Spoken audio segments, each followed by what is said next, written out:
Alright, ladies and gentlemen, welcome back to the Sniper StarCraft League. Let me try that again. Welcome back, everybody, to the Pro Circuit Season 2. I am your host, Lord Cranial. And we are coming to a close here on this tournament. Today we'll be covering the last of the playoff games. Super excited. We'll be starting off the day with Mixu versus Aerogfire. Following that will be Geralt versus Rostock. Then after that, we have the finals. Super excited to be here covering these games today. Let's go ahead and hop into it. Starting with Mixu versus Aerogfire.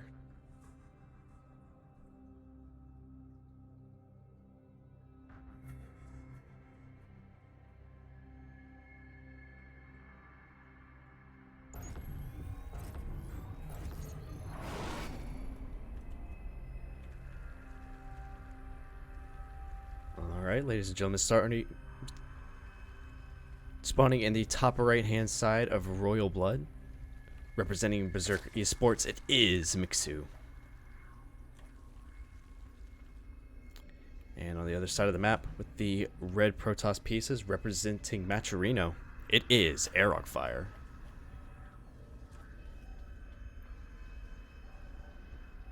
Before we get into the action, I would like to remind you guys that DXRacer is sponsoring this tournament. If you're in the market for a new gaming chair, definitely check them out. If you want to support the tournament directly, we have a Maturino link. And finally, we have a Ko-Fi page if you want to support Sniper directly. Checking out any of those links would be much appreciated if you have the time, if you have the money. With that being said, let's go ahead and hop into it. So far, it looks like both of our players are fairly standard opening. Mixu deciding to take that third base, just doesn't want to have to deal with fighting the pro buff of the natural. Very understandable. Ooh. Oh, cheeky little block there from Aerogfire, managing to block that, managed to block the drone from actually putting down the extractor. For those of you who don't know, you can actually tuck a worker fairly close to these gas geysers, and you can't actually build your gas refinery on them. It's a cheeky little trick for those of you who don't know.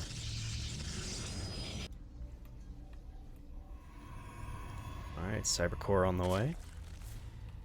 Aerogfire continuing to be a little bit annoying with this probe, just poking around.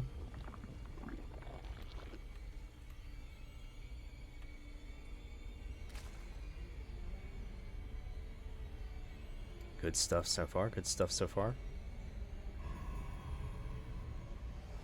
I'm assuming Aerogfire is going to be going for kind of your standard Stargate opening. Mixu, I imagine, is probably just going to go for the Roach Club.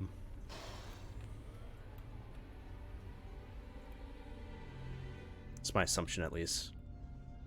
On Friday night, I tend to be wrong way more than I was right, so we'll have to see. Then again, Friday night, I was also starting to kind of get tired towards the end of the casting, so, you know, mistakes are going to be made in that case. There's going to be a Stargate opening.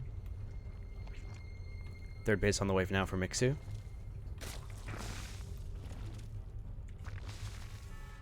Opening with 6 Zerglings this time around.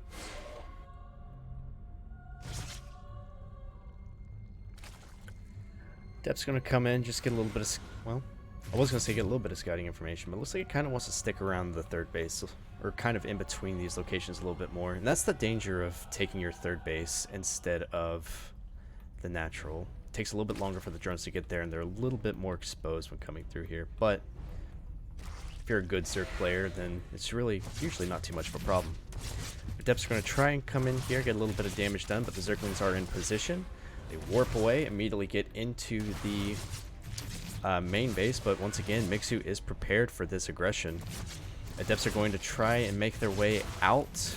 One of them... Oh no, they both make it, but the Zerglings are in hot pursuit. One of them does lose their life. An Oracle just came out on the field. It's going to be coming to reinforce those two, or the one Adept, I suppose, now. In just a moment.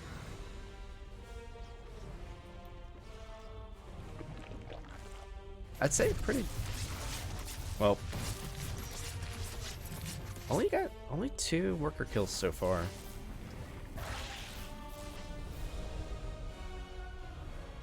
Did burn a lot of larvae to get all those circlings out, but I feel like that's probably necessary for the dealing with the adepts. Second oracle is out on the field. Mixu droning up.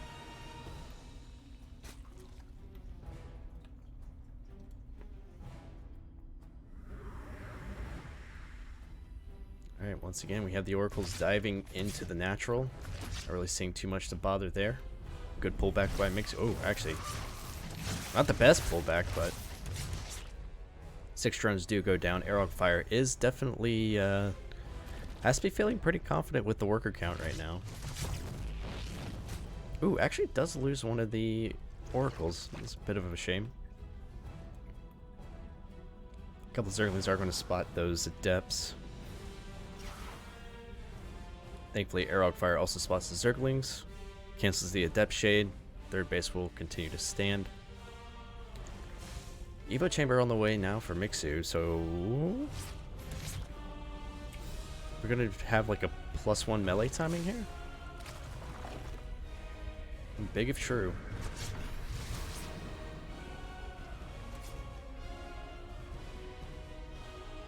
Fourth base going down now for Mixu. These oracles just continuing to poke around like nobody's business. All the while, charge coming up, robo coming up.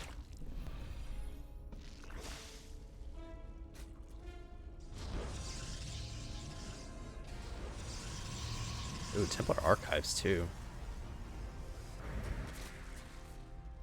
So we're gonna have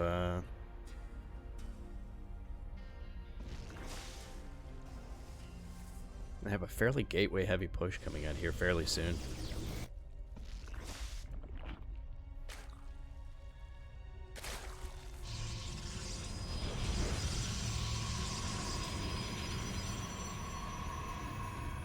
Make sure that third base is walled off so no Zergling run-bys can get in, or I guess more specifically Baneling.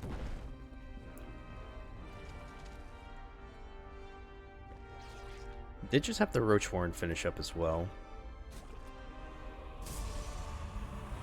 Mixu's going to try and poke in with the Zerglings. Sees the wall off, backs up.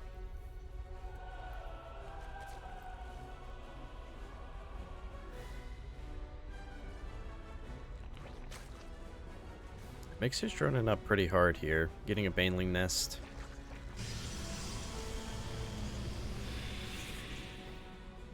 Alright, Arrow Fire is moving across with the Warp Prism. Should be able to reinforce this army pretty heavily here in just a second.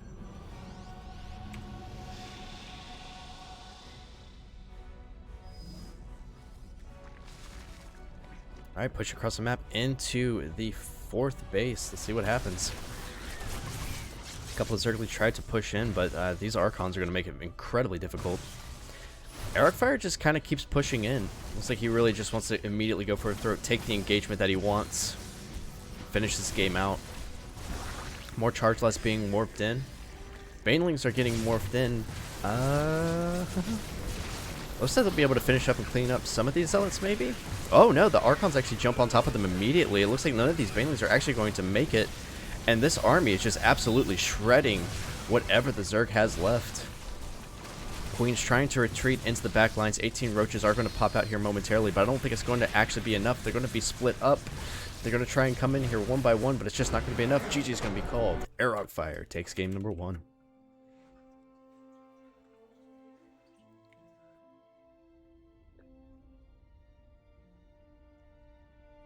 Very quick end to that game there.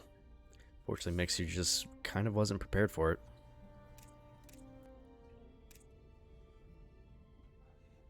Seemed like he spent maybe a little bit too much, maybe just didn't respect the push as much as he should have.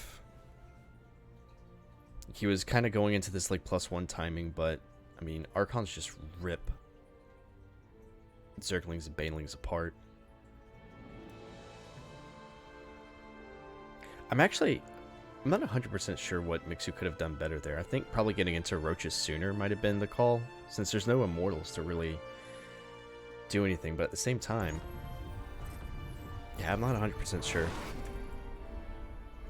I don't really have the qualifications to decide what a Zerg player can and can't do better. With that being said, finding ourselves on Dragon Scales for this game, spawning in the top left-hand side of the map. The blue Zerg piece, as it is Mixu. And on the other side of the map with the red Protoss pieces, up a match, give it up for Airog Fire. Really well executed push there in the last game. Timing with charge, a couple of Archons, just absolutely chef's kiss.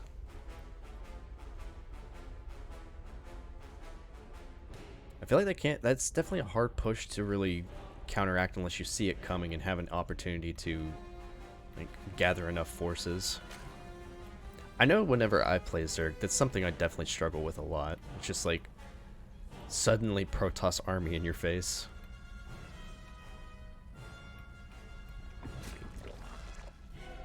But then again, when I play Protoss, usually my timing for that attack is off, and the Zerg is just like, oh, you're here now?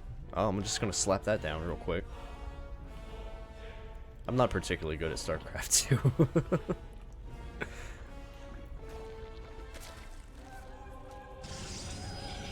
Nothing too out of the ordinary so far. Pro being a just being annoying.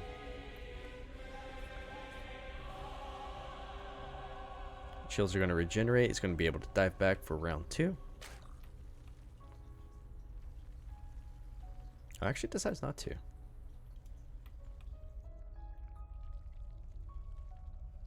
Yeah, he's going to keep the probe up at the front, just to make sure he doesn't get link flooded to, or yeah, link flood him.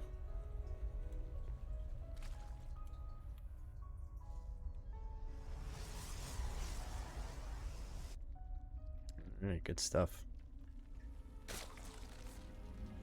Alright, I think a Stargate opening is going to come out of Airog Fire here in just a second. Boom. Rope's going to get shoot away for just a second.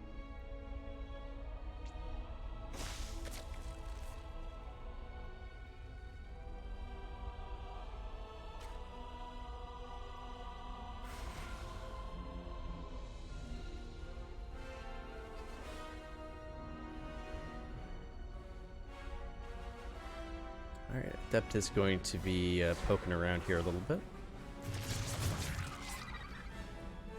Take a quick peek at the mineral line, see that it's getting there in saturation, back up. Kind of important that you do that as a Protoss player, just to make sure you know what your Zerg opponent is expending larva on. Second Adept is going to join up. Kind of just a repeat of the last game. Have the Oracles on the way, the Adepts are coming in here. Ooh, Airog Fire actually commits this time. Adepts try to shade out once again.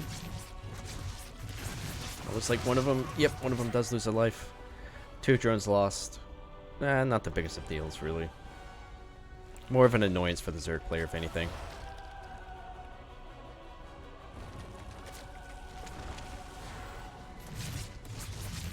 Now, I think this time Mixu might be a little bit more prepared for the first Oracle attack. Yep, Queens are going to intercept here at the ramp. Oh, this Adept was actually still getting stuff done. A little bit of a mistake there out of Mixu, not cleaning up the Adept in time, but at the same time, 4 worker kills.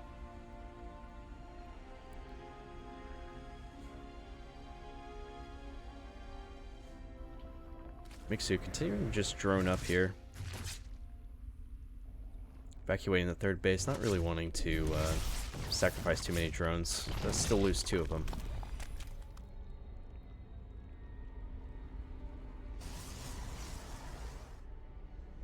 Alright, Airog Fire going for the Robo. Third base on the way. Mixu going for the Evolution Chamber once again.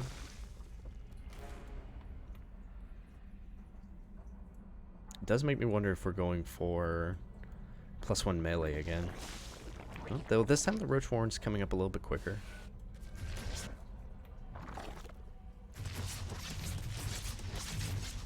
Alright, Devs try to poke up the ramp. Not going to really get too much done. They are going to be able to harass this third mineral line, though. Ooh! Oracles immediately dive in. More drone kills. Mixu unable to really drone ahead of Arog Fire.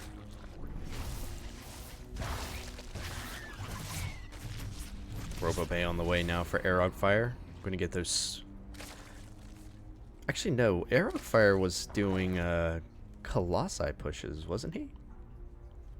I'm pretty sure one of the Protosses yesterday was doing a lot of Colossus stuff.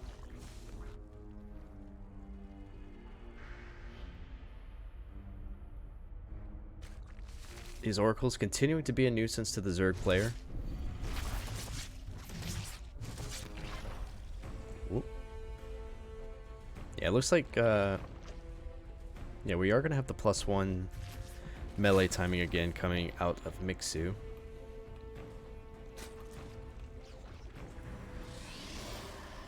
This time, no Archons, but we are... yeah, this time it is going to be Disruptors. Sentries, Immortals, Disruptors.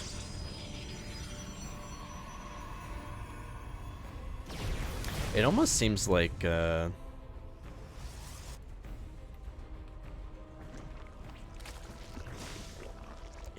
I'm not 100% sure about this choice.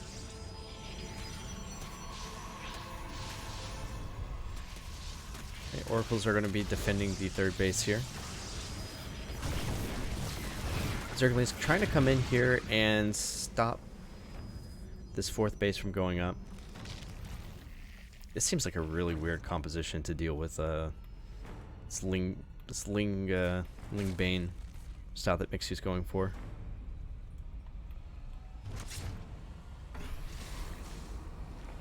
Oracles continuing to try and get some damage done here.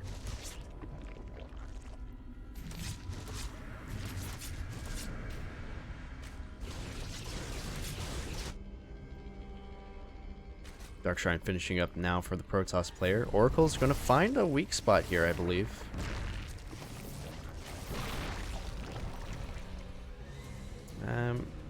Only really managed to get one. Hallucinating Phoenix. Just kind of derping around with the Overlord in the corner.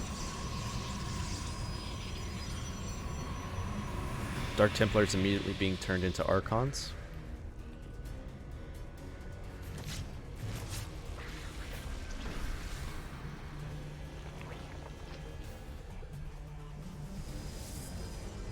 I always do like it whenever players go for Dark Templar just to turn them into Archons. It always seems a little bit more interesting to me. Like, it's a higher mineral cost, but it's a lower gas cost as well.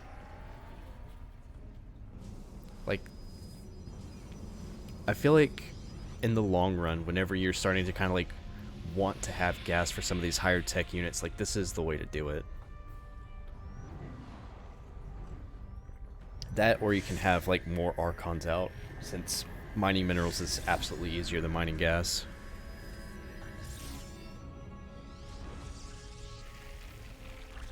Alright, Mixu getting into that really big kind of Roach Ravager Baneling army. He's going to try and engage into the fourth base by the looks of it. Opening up the pathway to just to make it a little bit easier. A couple of scouting Zerglings going to come in here. Try to surround from the back. Oh, this is actually a kind of scary army for the Protoss player. Disruptor Shot zoning out Mixu's army here. Mixu completely maxed out and now on the side of Arog Fire. Ooh, Banelings are going to be coming in here. No force fields, but the Archons do a pretty good job of tanking. Mixu throwing basically his entire army away, trying to engage with this Protoss player, but with the Zerg economy the way that it is, he's going to be able to max out pretty quickly. As long as he's burning those, as long as he's setting up the larva correctly, he should be good to go. But Arog Fire is pushing across the map after obtaining such a sweet victory. Airlock continuing to push across the map. He doesn't have a Warp Prism with him yet, so this is going to be a little bit sketchy for him. Archon's holding strong versus the swarm of Banelings. Really nice splits here coming out of Airlock. Archon's continuing to push forward, doing just incredible amounts of damage to this Roach Ravager army. Mixu pushed back into his, I believe that was his 4th base, yeah? Being pushed all the way back into his 4th base. There's still 5 Archons, 2 Immortals here. More units are being warped in at home. Warp Prism is finally here to... Okay, there we go. Airlock takes game number 2. I thought for sure Mixu was going to have a little bit more time to recreate that army, but he did burn a lot of army supply trying to engage into Airlock's 4th base there. Alright, with that we'll go ahead and hop into game number 3.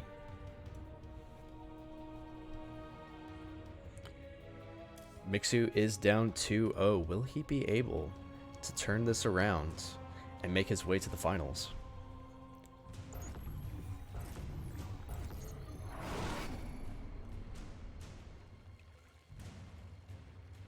Alright, here we are on Grezvin. Spawning in the top left-hand position. Fighting for his tournament life. It is Mixu. And on the other side of the map with the red Protoss pieces, looking to get to the finals, it is Airlock.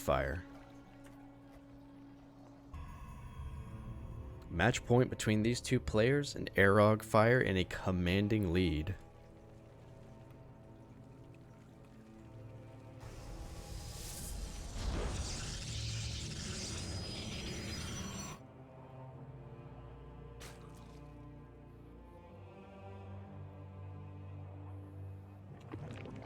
You know, I gotta be honest with you, I'm actually kind of surprised Mixu isn't trying something dirty right now.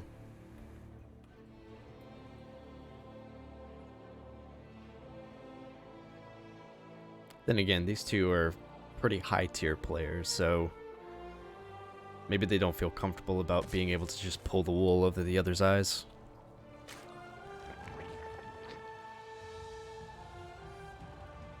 Ooh, trying to delay the spawning pool there. Cheeky move coming out of Airlock. I'm a fan. I'm a fan of that.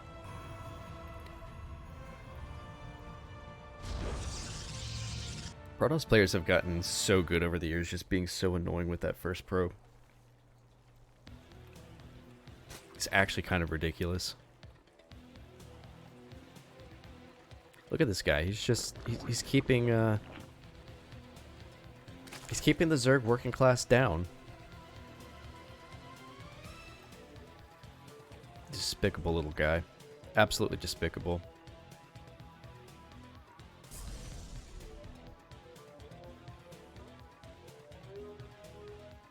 Oh, now you got minerals in your mouth. You can't harass the mineral line anymore, can you, little guy? Yeah, that's right. Get out of here. Go home. Stargate opening coming out of Airlock here. Nailed it. Keeping the probe over here just to make sure. Mixu's on the up and up.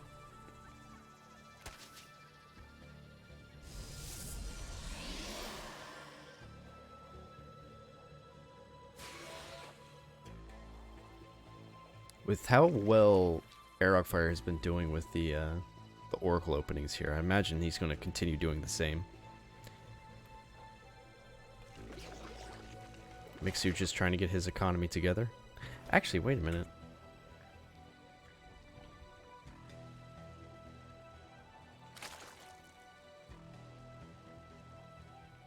Why is it already so far behind? Well, okay, never mind.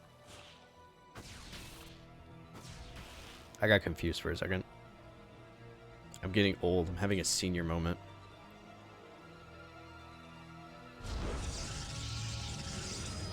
First Oracle going to be coming out here soon for Airlock.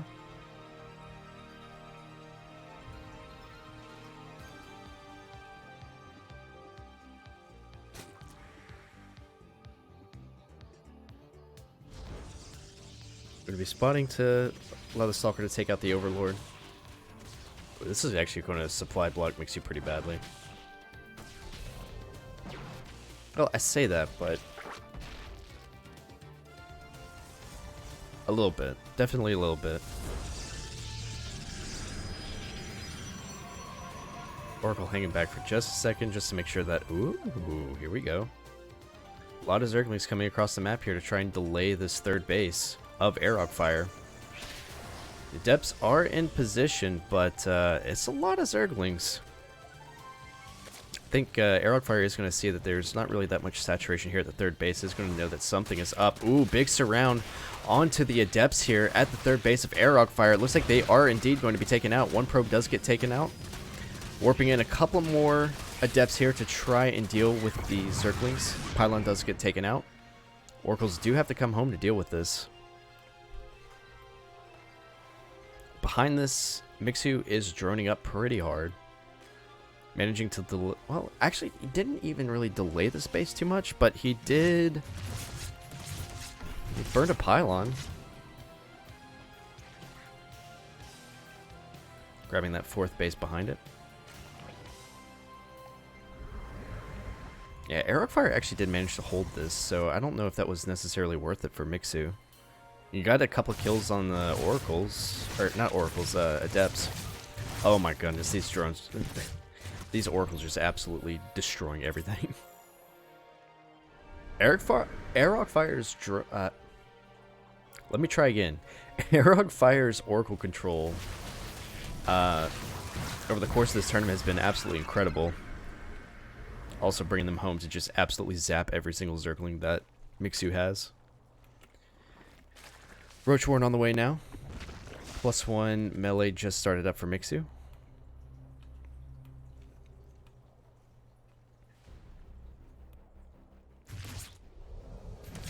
Oracle's sharking around, seeing if there's any more damage that they can accrue here.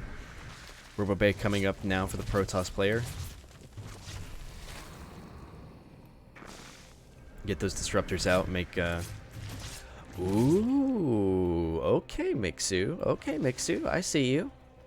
Spire on the way now.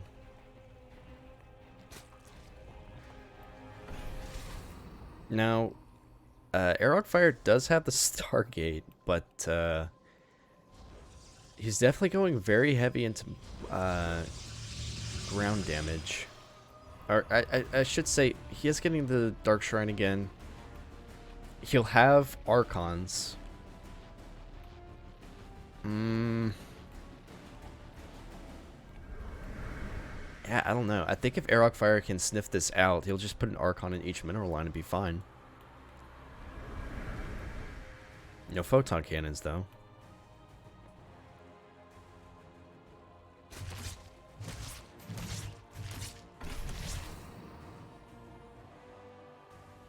Mixu continue to drone up just before the Spire finishes up. Airlock Fire kind of continuing to stay a little bit defensive here, using the Oracles to harass and spot any kind of shenanigans coming through.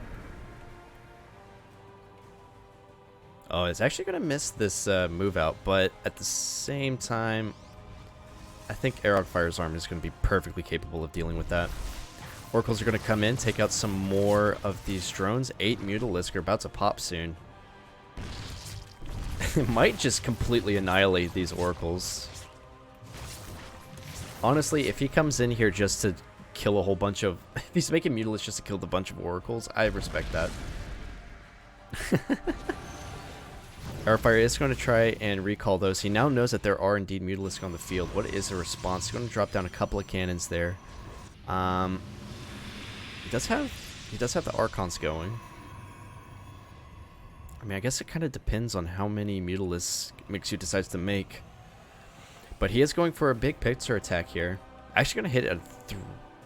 Well, going to go ahead and hit this one mineral line with the Mutalisk. Unfortunately, the cannon is not ready. There is no Archon there. We don't have any way to really deal with all of these Mutalisk. On the other side of the map, it looks like these... this army is actually going to break through the rocks and engage into the fourth base. Meanwhile, this run-by is getting into the natural. Airlock Fire has a lot of fires to put out all of a sudden. Ooh, nice pickup micro there. But with the Warp Prism, it's going to be able to chase these Mutalisks down and fry them with the Archons. Meanwhile, Mixu is engaging into the 4th base. It looks like these Disruptors are going to pay for it, but not before taking out a couple of the units here. Oh, all of the Mutalisks have actually been taken out.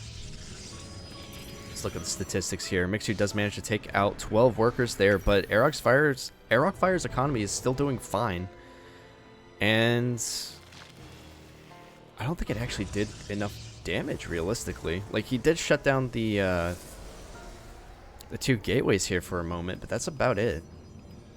I mean, he also kept Aerog Fire from actually moving out onto the map as well, so that's a plus as well.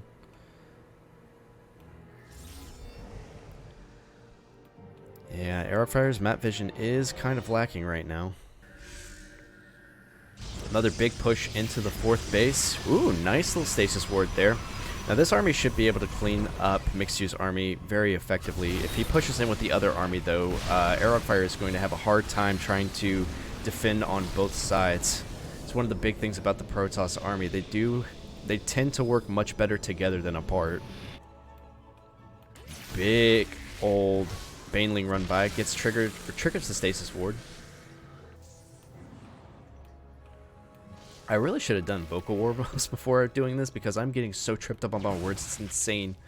A bunch of Zerglings are going to be able to get into the natural base once again.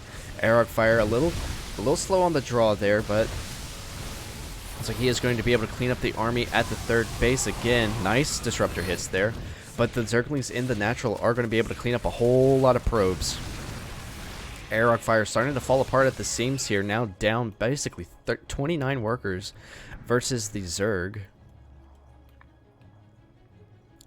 But his army complexity is pretty high. We'll have to see if he's actually able to close out this game with this final push. Here he is. He's actually finding some pretty good locations to engage the Zerg army in. Mixu's having to fall all the way back to his 3rd base location. Aerog Fire continuing to push up the ramp. Ooh, nice disruptor hit there. Nice disruptor hit. Nice force field too. My god. Actually managing to block out a lot of this army. Oh my god. Is Aerog Fire going to do this? What? Oh, Mixu looks so good there. But that Protoss army just absolutely came in and wiped the floor with them. Aerog Fire moving on to the finals with a solid 3-0. Well done. Hey there, Tater Tutor.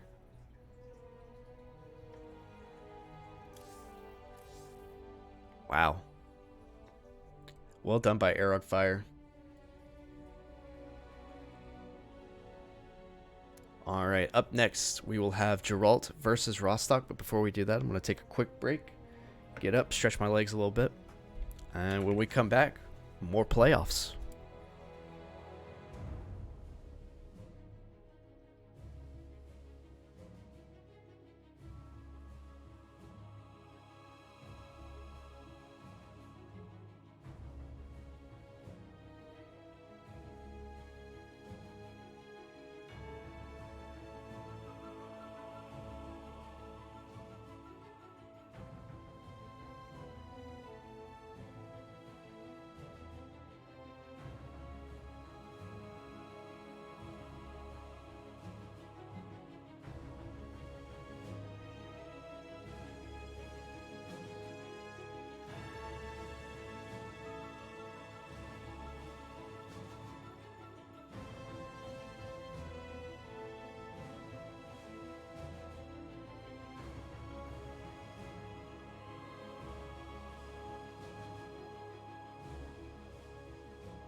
All right, we are back.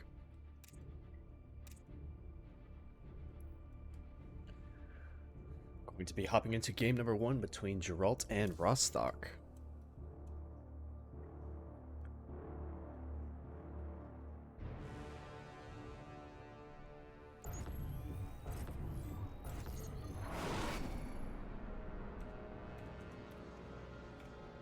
All right, here we are on Neo Humanity, spawning in the top left-hand side of the map. Give it up for Rostock. And representing Psystorm Gaming, it is Geralt.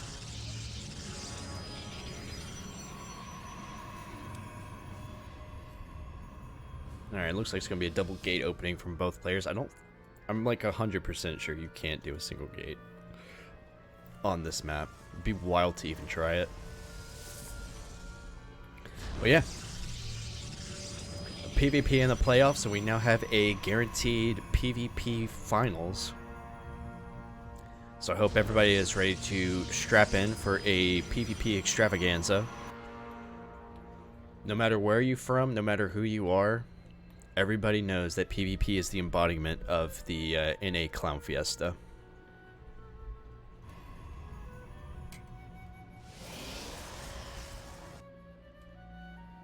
Geralt's probe making some moves down here. I gotta be honest with you, like, I still can't tell if they're just... Sometimes I still can't tell if they're just looking for proxies or if they're actually setting up for proxies themselves. I'm pretty sure this probe is setting up for a proxy. It's just waiting for the money for a pylon right there. Once the Cybercore finishes up, I imagine it's gonna be Stargate. Rostock looks like he's wanting to play this a little bit more straight up. Second pylon coming down over here. He's going to come in here and see that there is no second pylon for Geralt. Poke around with the minerals. Geralt's going to respond. See, you can't get away with that in a PvP. You can get away with it in a PvZ or a PvT, but not a PvP. The probes on the other side are just as mean. Stargate coming up now for Geralt. Rostock going for the double stalker opening. I assume that means we're going to see Twilight Council? I think Twilight Council is going to be the follow-up for Rostock. We'll see if I'm wrong or not. Nice little block there by Rostock. I think he is going to lose his probe there, which would be a bit unfortunate. Oh no, stalkers pop out. I didn't even notice. Alright. Ah, it is Twilight. Or I said Twilight, right? I don't know. Somebody figure that out for me, please. These two stalkers are going to find the proxy location of Geralt. I think he's, it's going to be close, but I think that Oracle is going to get out. No, the DPS of the stalkers is going to prevent that Oracle from getting out. Bit of a shame there for Geralt, but he still has the adepts that he can fall back on. However, Rostock is on top of it. Blocks with the pylon. Rostock returning with a couple of the stalkers. Geralt's going to recall them out, try and use them for later. And we do have a blink follow-up for Rostock. Geralt moving into a robo follow-up. Rostock actually feeling pretty confident. Looks like he's going to try and immediately go for the throat, and I think he's not wrong here, to be honest with you. The Oracle never actually got out. Oh, it's going to get out now. But his opponent went for a Stargate opening that didn't really pan out, and also double Adept, so I think he's correct in saying that he can push across the map and maybe do a little bit of damage. Shield Battery is going to prevent him from actually getting into the main base, but, you know, he can hold the low ground for a little while at least. At least until the first Immortal comes out. Rostock actually leaving the pylon there. Maybe a little bit of a mistake, but the worst thing in the world. Geralt's Oracle has finished up and might be coming in here fairly soon. Maybe waiting for that second one, I'm not sure. We do have a proxy set up for Rostock. Looks like he's going to want to get aggressive here fairly soon. Blink will finish up before that finishes though, so might be a little late on the timing. But hey, StarCraft is a stressful game with a lot of stuff going on. I know if you put me in Rostock's shoes right now, I would absolutely be having a fit. Oracles come in, do actually an incredible amount of damage to Rostock. It's a bit unfortunate to see. I think the entire mineral line is actually going to be taken out there. One Oracle is lost, but that's 14 workers killed. Rostock down to 10. That's less than what he started with. A bit unfortunate to see from the Protoss player in red. I think at this point he might just have to go for it. I don't think he has a choice. Geralt's first immortal or second immortal? Second immortal will be popping out here fairly soon. There's no way Rostock's going to be able to actually break into this base. A little bit of an accidental ping there from Rostock.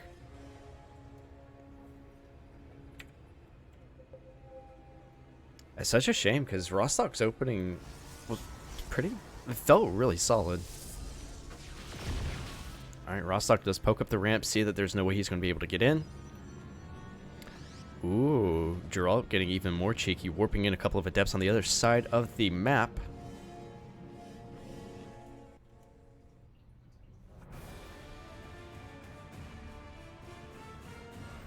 It looks like Rostock's going to be happy with just kind of holding the low ground here.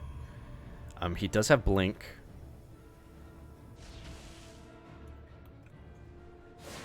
Warp Prism coming out now for Geralt. Fortunately, these these adepts, I keep getting the two confused today. What the hell's going on?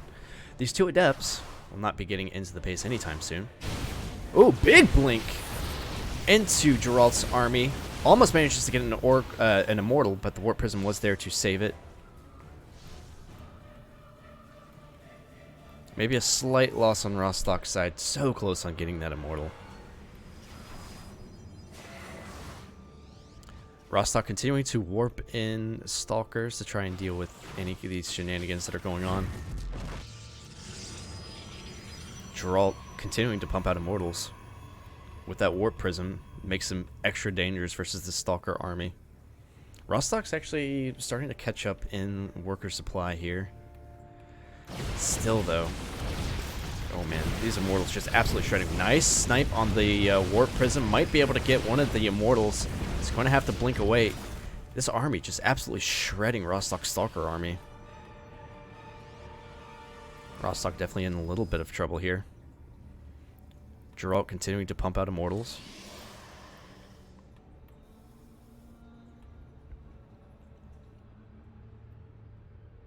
I'm actually surprised Rostock decided to warp in a couple of zealots. I feel like there's got to be a reason. There's got to be a reason for it. I'm not 100% sure what it is though. PvP is confusing. Actually, it might just force the Stalkers or the army to have to like back away from them and focus on them. I guess. No, he's holding them back, so I'm not 100% sure. The Warp Prism coming out now for Geralt. He does kind of need that in order to effectively use this army. Being able to keep those immortals alive even longer is definitely a massive plus.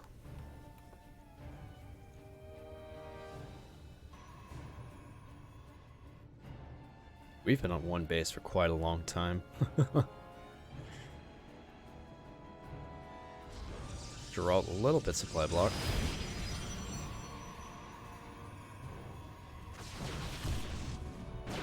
Alright, Rostock's army getting a little bit trapped here at the bottom of the map. He is going to try... Ooh. Okay, yeah, GG's gonna be called. Wow. I wonder if Geralt set that pylon up as bait. If that was bait, that was incredible. Really well done by Geralt there.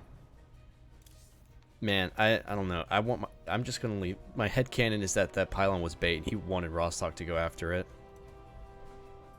You cannot convince me otherwise.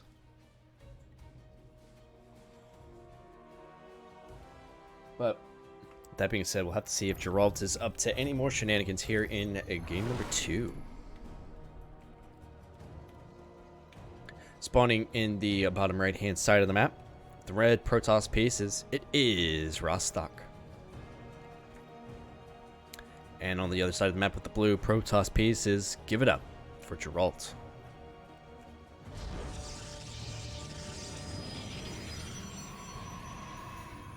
Another game with another even ground natural.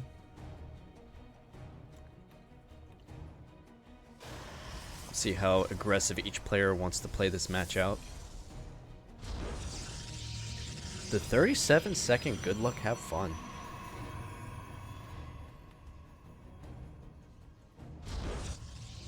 No. I don't know too much about the good luck, have fun meta these days, but that feels like it feels a little bit late, maybe to intimidate your opponent.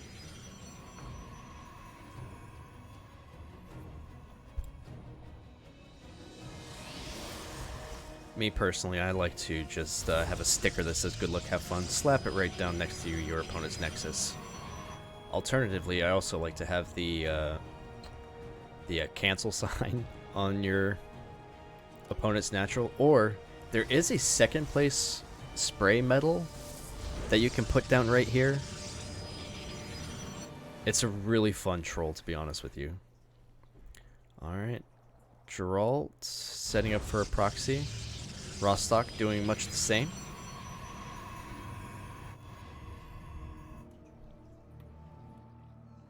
I don't want anybody to ever tell me that PvP is not dominated by proxies ever again.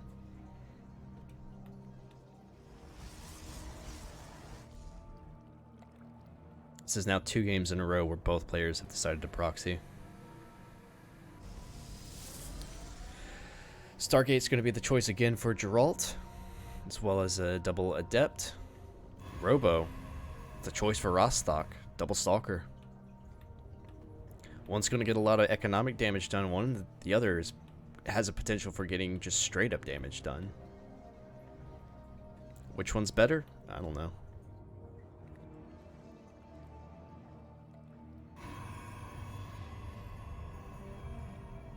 Probe's going to be poking around here for Rostock. He is going to see that, once again, Geralt's up to something. Geralt actually might not... Oh, no. Okay, so Geralt is going to get the... Okay, maybe Geralt doesn't get the confirmation. He saw this one pylon, but, you know, there's a lot of area here that... Maybe they just assume at this point... Actually, you know what, Protoss players... Do we just assume at this point that, Do we just assume that the other person is proxying at this point? Is that just the name of the game? Do we not build buildings in our mains anymore? What's happening? Oh, no. Okay. As a caster, I need to remain impartial, but this is really bad for Rostock. I actually might mitigate a little bit. No. This is just bad. This is just bad. Oh my god. I have to remain impartial, but that was just so bad for Rostock. I'm sorry. One Immortal coming up to knock on the front door. Geralt putting up a couple of extra fortifications. There's no way he can actually face this Immortal head on, but he can't pick away at it. There's no way for Rostock to really protect it. Ooh, actually getting the Zealots here in the back. Oh, there actually is a Warp Prism here, so now we're going to be able to juggle this Immortal a little bit better. Oh, Rostock going straight for the throat. Warping in more. Geralt with the second Oracle actually next to Rostock's base. We might have to go back there in just a second just to see what's going to happen. Oh my goodness. Suddenly the shoe is on the other foot, and Rostock is killing a whole bunch of probes of Geralt. The Oracles are moving in. Rostock is juggling to his heart's content here. Let's see what's happening on the other side of the map. Man, these Oracles are just absolutely shredding this mineral line to pieces. And once again, we are now down to basically even worker counts. We are perilously close to having the same amount of workers now as we did at the start of the match. There is a lot of Protoss here for Rostock right now. I'm actually kind of shocked that he's looking so fantastic here already. Rostock continuing to do a little bit of juggling, going to be interrupting the economy of Geralt for a little while longer. Geralt finally getting his first Immortal out, but doesn't have the Warp Prism, so he's not going to be able to juggle as well and keep that Immortal alive for nearly as long. Ooh. Nice little juggle there. But it looks like Geralt's actually going to clean this up. Rostock forced back. But Rostock is in the slightly better... Okay, is he in a slightly better position? Is this Oracle going to completely change everything of the game? Am I about to be made a fool by this one Oracle? Okay, I guess not. Rostock actually in a better economic position now, so we do have that. It is a bit of a shame that Rostock lost a lot of army there in that last engagement. Geralt's unit management is just incredible. Alright. Oh, nice force field. Oh, yeah, nice force field there. He's going to try and recall this. Oh, he's going to lose the Immortal! Oh. Such a shame. That was actually Geralt's anchor point here. Oracle trying to get a little bit of... trying to harass the back line here, but not going to really be able to do too much. Geralt pushing with his entire army to make this back up. Looks like it's not going to be quite enough. He is going to hold his high ground for a little bit longer. Ooh, there's a Phoenix to pick up the Immortal here. Or no, that's a Stalker. Either way, a bit of a cheeky move. I thought he picked up the Immortal. That was going to be an incredible play if that was the case. But Rostock continuing to push up here. He does have the Immortal still. He has the Warp Prism. He's going to be able to continue juggling. Geralt popping that shield battery overcharge. Not going to... Keeping Rostock from actually continuing to push up this ramp and kind of saving that Oracle. Let's be real here. Rostock being rather dangerous with this... Oh! What did this Disruptor get here? I didn't even see the Robo Bay. Alright, Geralt finally feeling comfortable to try and push out here. This Phoenix is going to cause quite a bit of issues just because it's going to force the Warp Prism to fall back here a little bit. But we do have a couple of Stalkers that are going to be reinforcing here in just a second. Nice pick off of the Oracle there. The Immortal actually being picked up this time. And I don't think it actually matters at this point. Rostock's army here is just better. GG. Rostock takes game 2. Boy. What a game.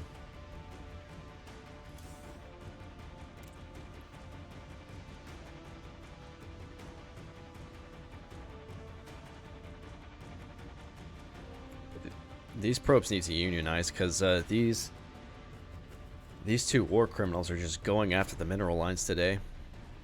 Quite shocking to see.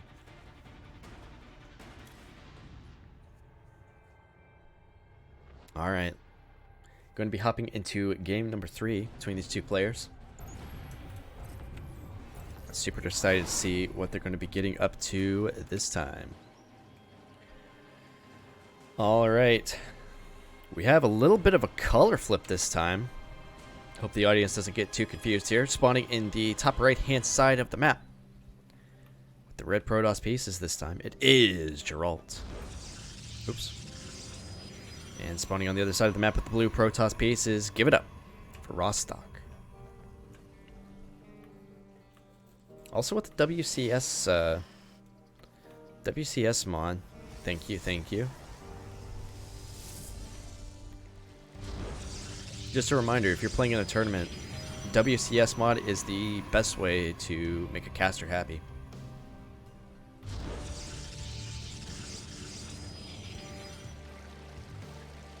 Alright, once again, kind of a flat bridge into the natural, so we're going to see double gates.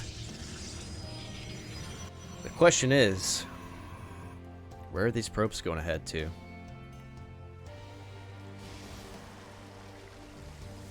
Second gateway going down for Geralt. Second gateway for Rostock. Rostock's actually, I think that's just a regular scouting probe, to be perfectly honest. Geralt, well, he's got the 1 point here, so I imagine we're going to see another proxy. Oh, yeah. It's all coming together. Where are you headed? Dude, are we going to be, like, 3 for 3 on both players? Okay.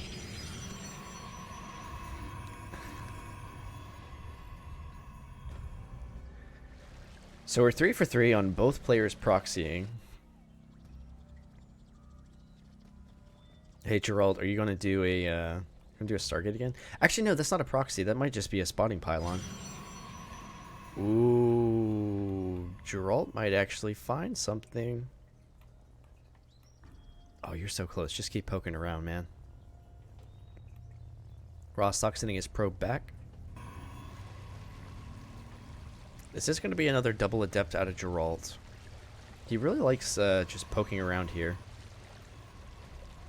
Trying to just give a quick what were they called in like in elementary school? Like a knowledge check, where it's like in the middle of the chapter they just have a couple of questions. That's kind of what this feels like. It's just a textbook knowledge check.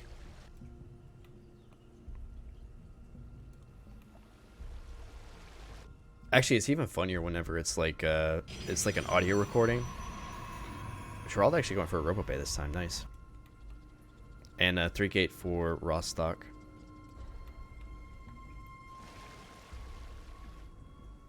But if you get like an audio book, or an audio textbook or something, and you hear just like knowledge check. Which of these two options? Oh, Jesus Christ, there's action happening. Of course, Rostock is pretty good with the knowledge check. Manages to get the shield battery down in time. Gerald forced to retreat.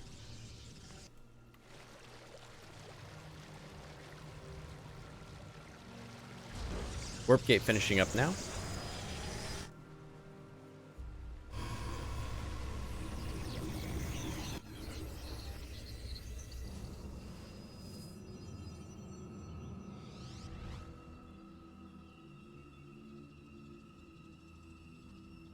Are we going to see a natural this game?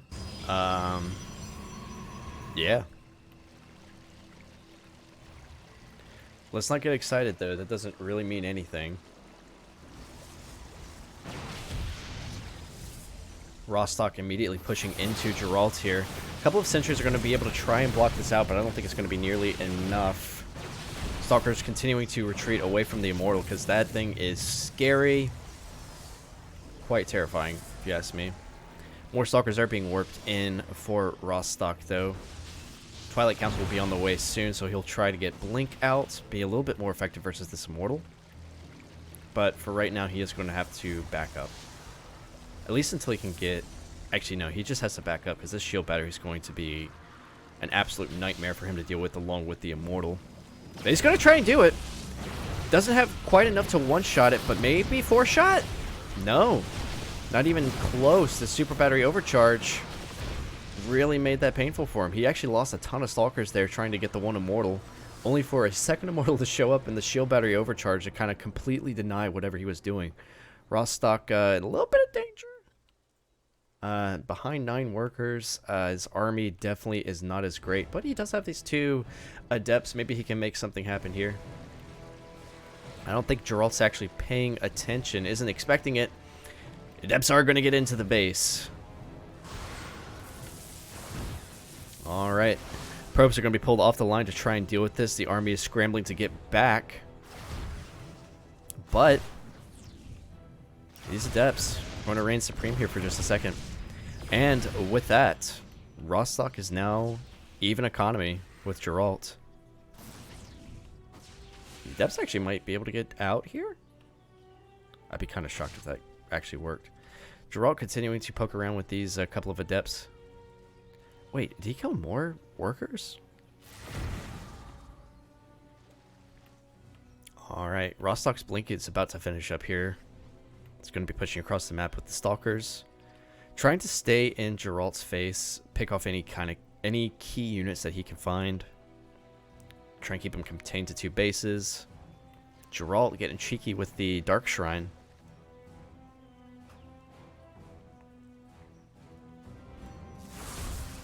Oh.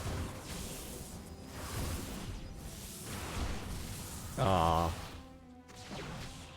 Okay. Alright, tit for tat. Geralt managing to get a couple of adepts into Rostock space.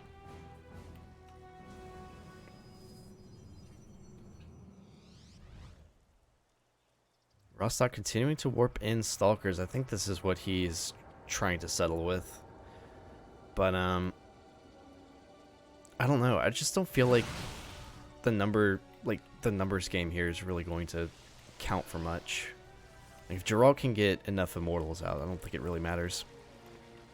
Plus, it's not like he can just blink it to the base or anything. But it looks like Rostock's going to continue trying.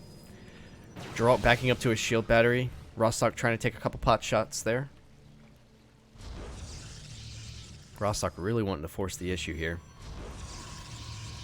But Geralt is in an incredibly hunkered down position. Rostock picking off the gas geyser but backing up. Now there is a Dark Templar being warped in, so that's going to cause some problems for Rostock here in a second if he's not paying attention. And it's a little bit harder to see the... Ooh! Big jump on top of Geralt's army. He's trying to pick off these Immortals, but he just can't do it. The super battery's it's too great. It's too much. He can't get the one shot off. Oh, GG's gonna be called. Now, sorry, I'm gonna, for my own... Okay, yeah, so we did actually have a Dark Templar that entered Rostock's main base. So he's diving on top to... He was trying to dive on top of that army because he didn't have a choice at that point. Alright. Well, another game under Geralt's belt.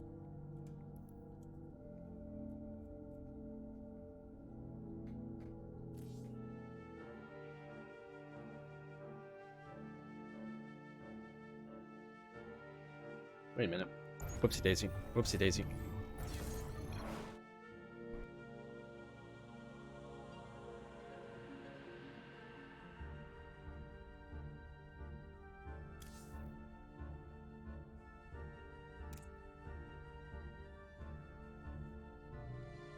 Did I mess up my thing?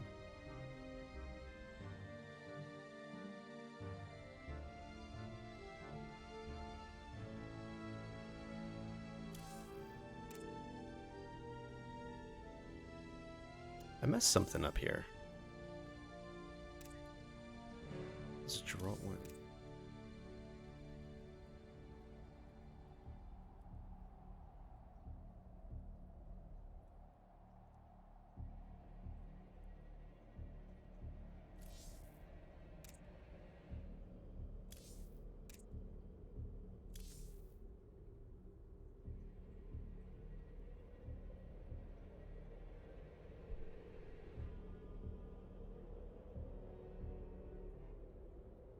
Sorry, give me 1 second.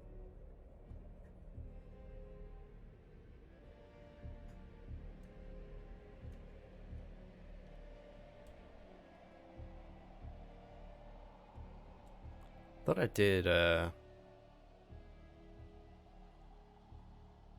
thought this was 2-1, but...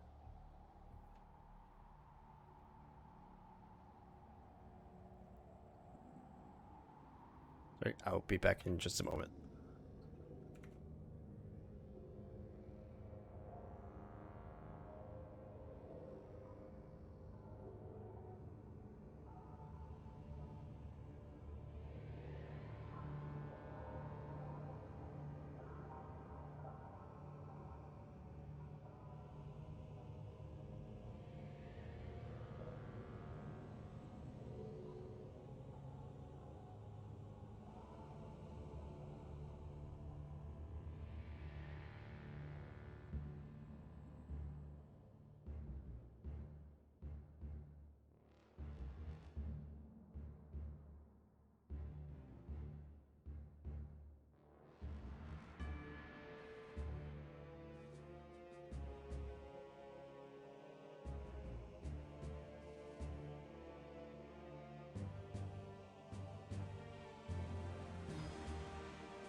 Alright, sorry about that, folks. We had a bit of a mix-up with one of the replay folders. But we are back, and we will be hopping into game number 4 now.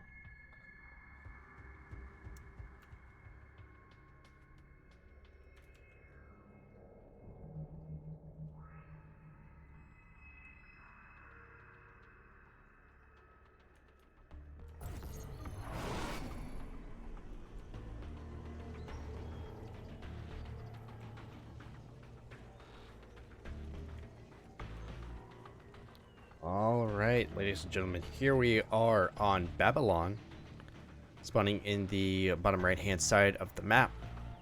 Red Protoss pieces, it is Geralt. And on the other side of the map, the blue Protoss pieces, give it up for Rostock.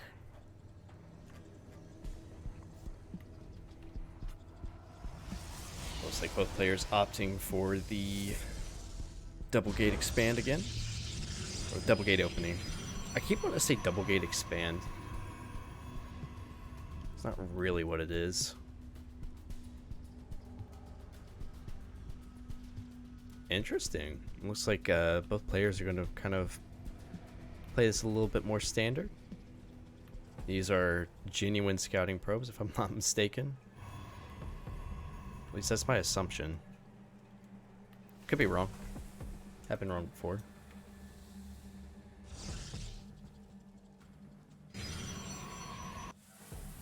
Alright. So it looks like Geralt's going to be hiding in the corner. Ooh. Geralt actually catching the scouting probe of Rostock.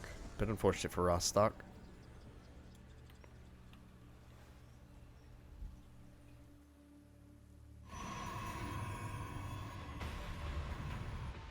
Alright, so I imagine Stargate opening again from Geralt. Probe is going to continue to hang out here for a minute.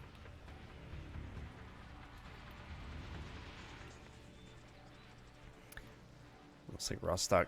I'm not even sure if Rostock had the plan of trying to proxy. At this point, he might have just put the pylon down because it's just like, oh well, that's not a game plan that's going to actually pan out at this point. Cybercore finishes up. Stargate goes down. Once again. Double Stalker from Rostock, double Adept from Geralt. Once again going for the Twilight Council opener, and I imagine we're going to see a double gate, or a not a double gate, a triple gate.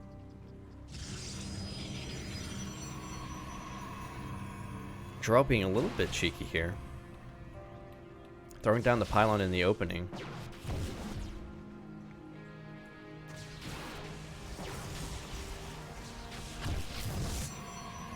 Rostock setting up the proxy location. Oracle on the way now for Geralt.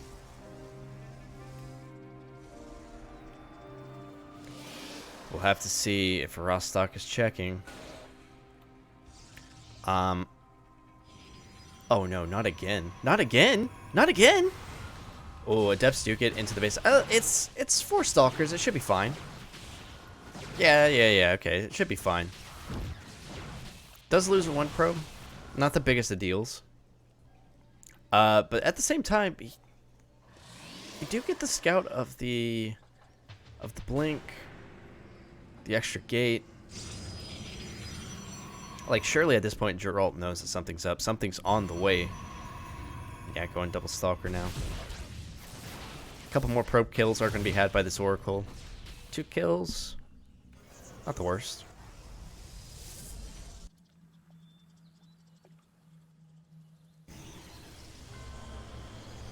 Probe's gonna hide up there for a little while. As you do.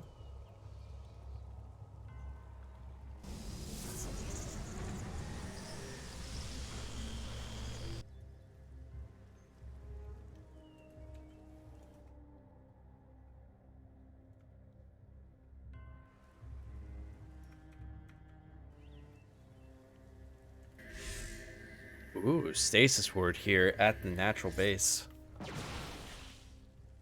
Rostock doing a little bit of hunting here.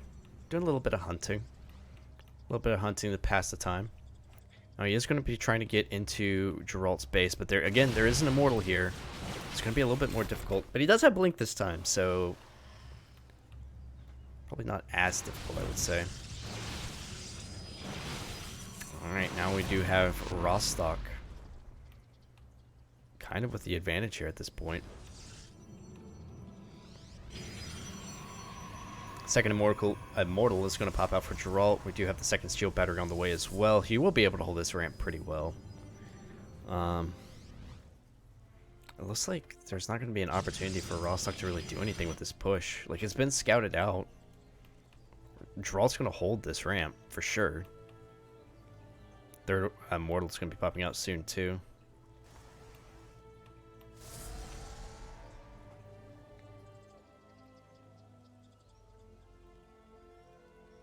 So one incredibly brave probe. Well, you know, there's a fine line between brave and stupid, I suppose. A couple of adepts are going to be trying to poke into the base of Rostock once again. There's two stalkers here. Not going to be as great at defending this.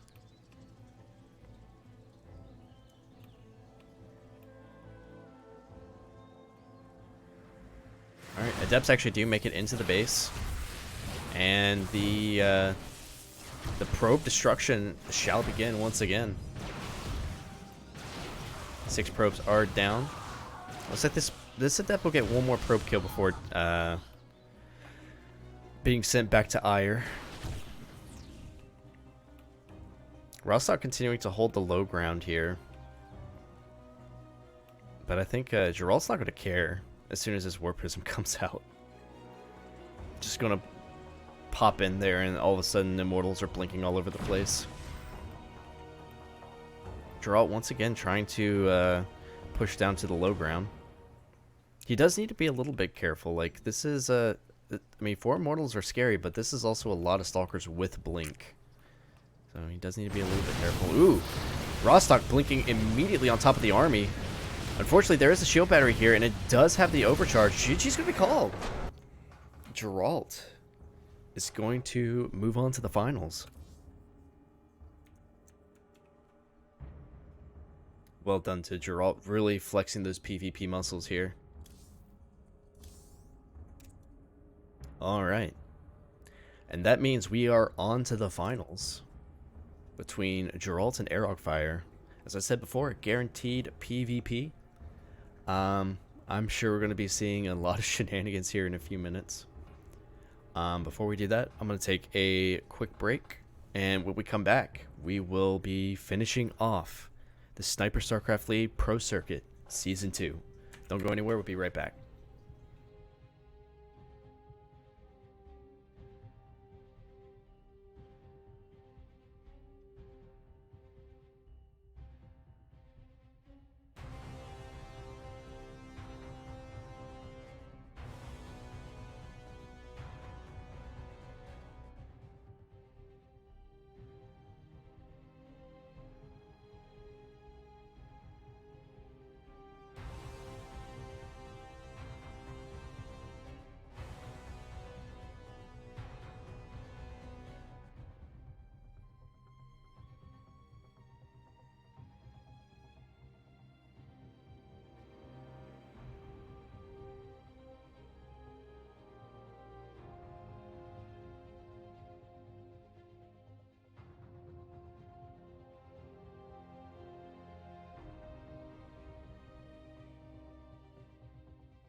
All right, ladies and gentlemen, we are on to the finals. Making it all the way through this tournament, we have Geralt versus Arogfire. I'm excited to see what these two players are going to bring to the table for this finals.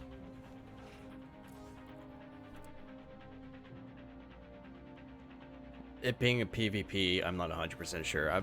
I'd be willing to bet, though, Geralt's going to definitely stick with that that fantastic Stargate play that we've been seeing this entire time. But let's go ahead and get into it. For our first game, here we are on Gresvin, spawning in the top left-hand side of the map. Give it up for Geralt. And spawning in the bottom right-hand side, it is Arogfire. Before we get too far into this match, just a quick reminder. I'd like to give a shout out to DXRacer for sponsoring the tournament. If you would like to sponsor the tournament directly, we have a Match Arena link. And if you want to sponsor Sniper directly, we have a Ko-Fi page. So definitely check those out if you have the time, if you have the money. And thank you guys for coming by and supporting the tournament. Really do appreciate it. Love to see people come by and enjoy some good StarCraft 2 content.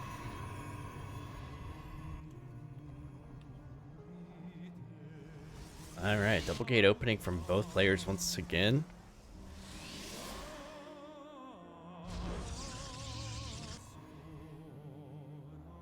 The question is, what are the pros going to be doing out on the map? What kind of nonsense are we going to see here? Now, it's kind of funny that Geralt's probe is like right behind Arogfire's. They had to have seen each other, right? Well, I doubt they actually saw each other. Oh my god, yes! Yes! Let's go. Oh my god. Arogfire immediately going to... What? No. There's no way. What? Ah! You've got to be kidding me. Alright, let's see it happen. Geralt going for the Stargate proxy. Arogfire going for the Robo. Oh. Okay, Geralt had to have seen that, right? Okay, Geralt did see that. Okay.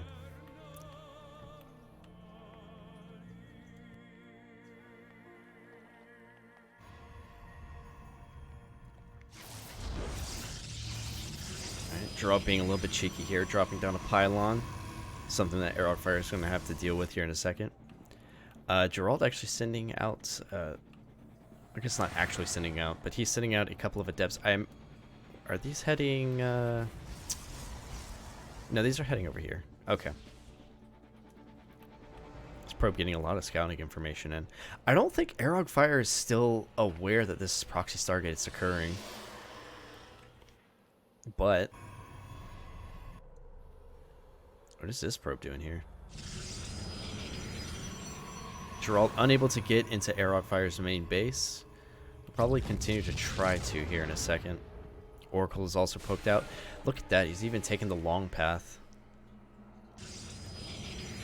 He's aware that Arogfire might not be aware. I do have a probe poking in here. It's going to... it should see or figure that there's a proxy out there somewhere. Alright, Adepts actually make it in, sniping the sentry, grabbing a probe kill as well, and this little hodgepodge force is going to try and get a stalker as well. It looks like they're going to escape. Immortal actually coming back to try and reinforce these units down here. Oh, the pylon actually finished. That's a bit unfortunate. Arogfire deciding to go ahead and push out. Do you have the warp prism, so that's going to make we're going to be able to do some immortal juggling.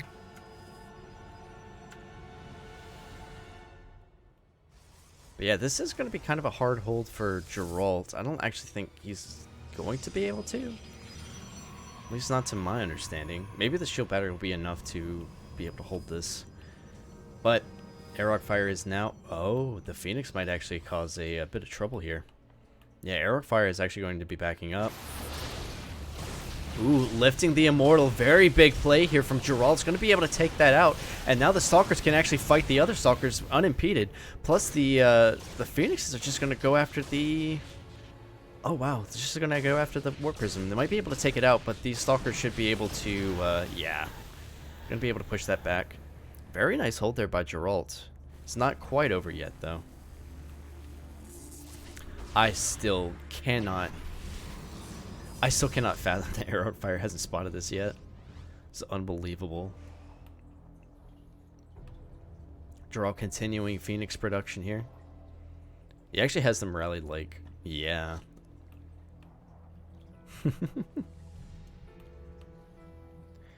God, I love PvP sometimes. Oracle continuing to just poke around. Airlock Fire going for the second push. Now he has to break this position or Geralt's just going to be light years ahead at this point. Geralt pushing his opponent out a little bit further, managing to pick up a couple of these units and pick them off. Does lose a Phoenix, but managing to lift up a couple of these key units and chase the Warp Prism at the same time. Really doing a bang-up job of taking out this small army of Airlock Fire. Looks like the Immortal's actually focusing down on the Adept. Not exactly the thing you want it to be focusing on. Nice Warp Prism Micro here from Airlock Fire, but he is going to be pushed all the way back to this proxy position. Now, at this point, there's a lot of Stalkers here. Geralt's going to have a really hard time engaging into this, but the Warp Prisms, or the Phoenix might be able to cause a little bit of an issue. More Adepts are hitting the field for Geralt. Airlock Fire still doesn't have a natural set up yet. He's kind of stuck in this all-in position, but Geralt now has a fully established natural. These Phoenixes have really been paying dividends. Airlock Fire going for the big push once again.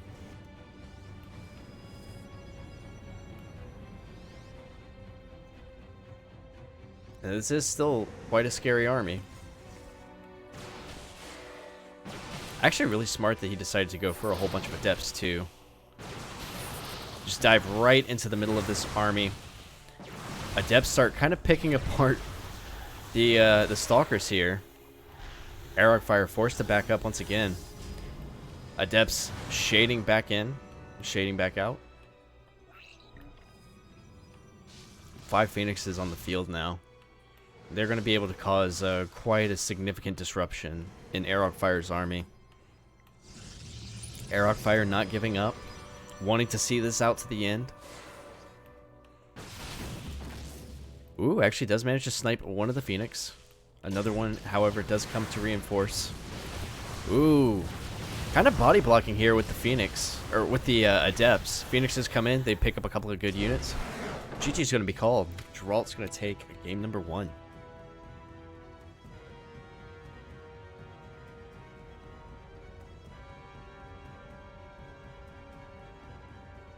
That's what I've been hoping for this entire tournament. For 2 proxies to be right next to each other and they not know for at least a minute. Actually, Geralt figuring that out was quite fortuitous for him. That being said, we'll go ahead and hop into game number 2 where we will see some more PvP shenanigans. I'm excited to see what these 2 players have cooked up this time. Well, I say that, but I think I have a pretty good idea of what they're planning on doing. Alright, here we are on Royal Blood, spawning at the top right-hand side, representing Psystorm Gaming. It is Geralt. And on the other side of the map, representing Maturino, it is Airlock Fire.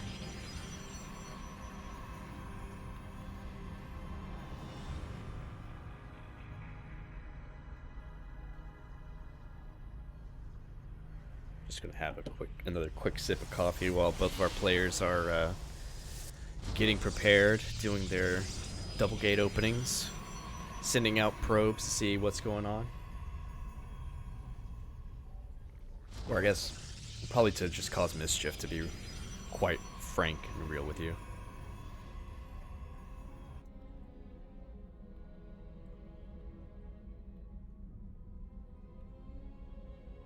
Actually, you know what? Would probes be considered the most mischievous unit in StarCraft 2? Is there any unit that is more mischievous? Like, my only guess would be a changeling, but like all a changeling does is just kind of like hide and look at stuff.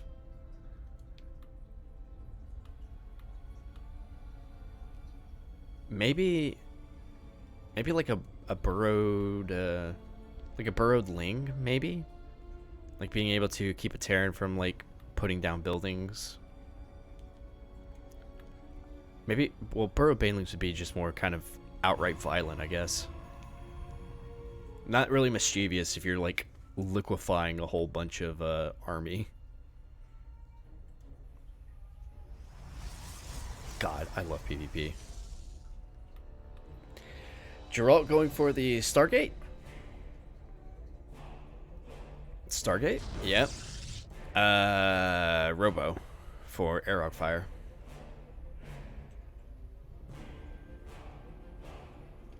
Wait, there's no way. Are you gonna do a hidden base? Okay, no. Stargate. Okay, I was mistaken. Alright, so both players have elected to do proxy Stargates.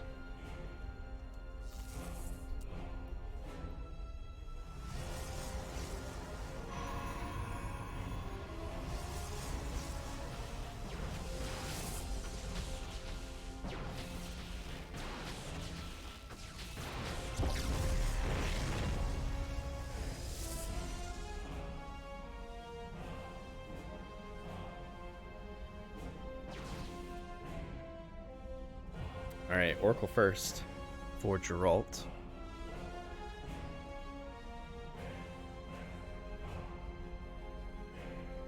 And an Oracle first for Airlock Fire. His is going to be a little bit late, or a little bit later compared to Geralt's, just because he decided to go for the double Stalker first. But, you know, an Oracle at any time can be quite devastating. Geralt's trying to get into the base with the Adepts. Not going to be able to do too much. Airlock Fire actually prepared for Geralt's Oracle to come in as well. Only gets 2 kills. Meanwhile, Airlock Fire's Oracle is up and running. We'll see if it can get anything done here. Quickly diving into the base. Geralt's Stalker is a little bit out of position now. He does have the shield battery here, so these probes are going to be kind of well protected. Airlock Fire getting 2 kills as well. God, they really are just like missing each other's proxies by inches this game.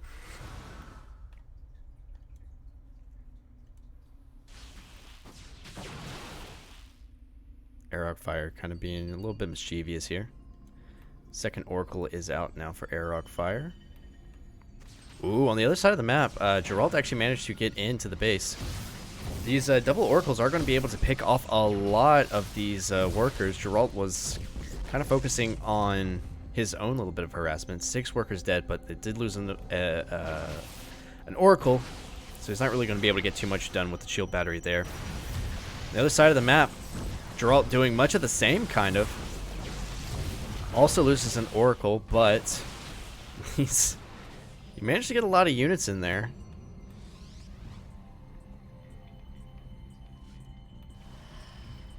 We need to have a second Geneva convention for just Protoss players. This is a lot of civilian casualties in these last couple of games.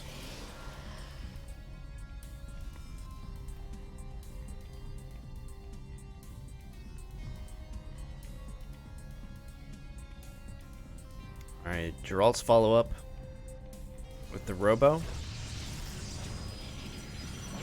Oh, that's just insulting. Alright, Airlock Fire is actually in Geralt's face right now. Picking away at this natural. However, Geralt does have the Immortal, is going to be able to pick off a lot of these Stalkers. Boop. Got him. I think Geralt's going to be able to hold this position. Now that being said, Airrock Fire is already mining from his natural, and he's already up 5 workers, so he is at an advantage here. It's going to be up to Geralt to try and make something happen here. What are the worker kills at this point? 12 to 11. My god.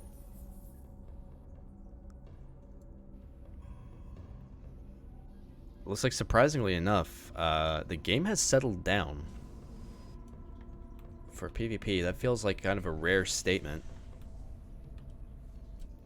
Not something that usually applies. Well, we did settle down for a moment, but then the Oracle came in and decided to be a prick.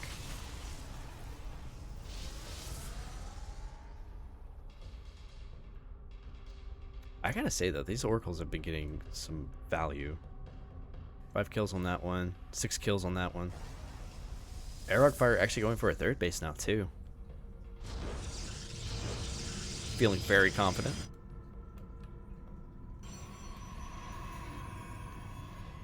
Other side of the map, Geralt going for the Twilight Council, a couple of extra gates. Definitely behind Airrock Fire in Blink.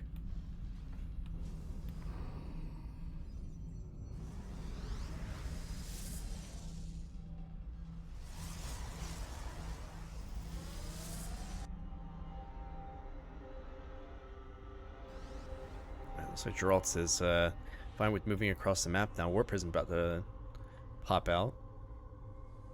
I think he actually has enough to be able to put some pressure on this 3rd base. Maybe get a leg up in the in economy again.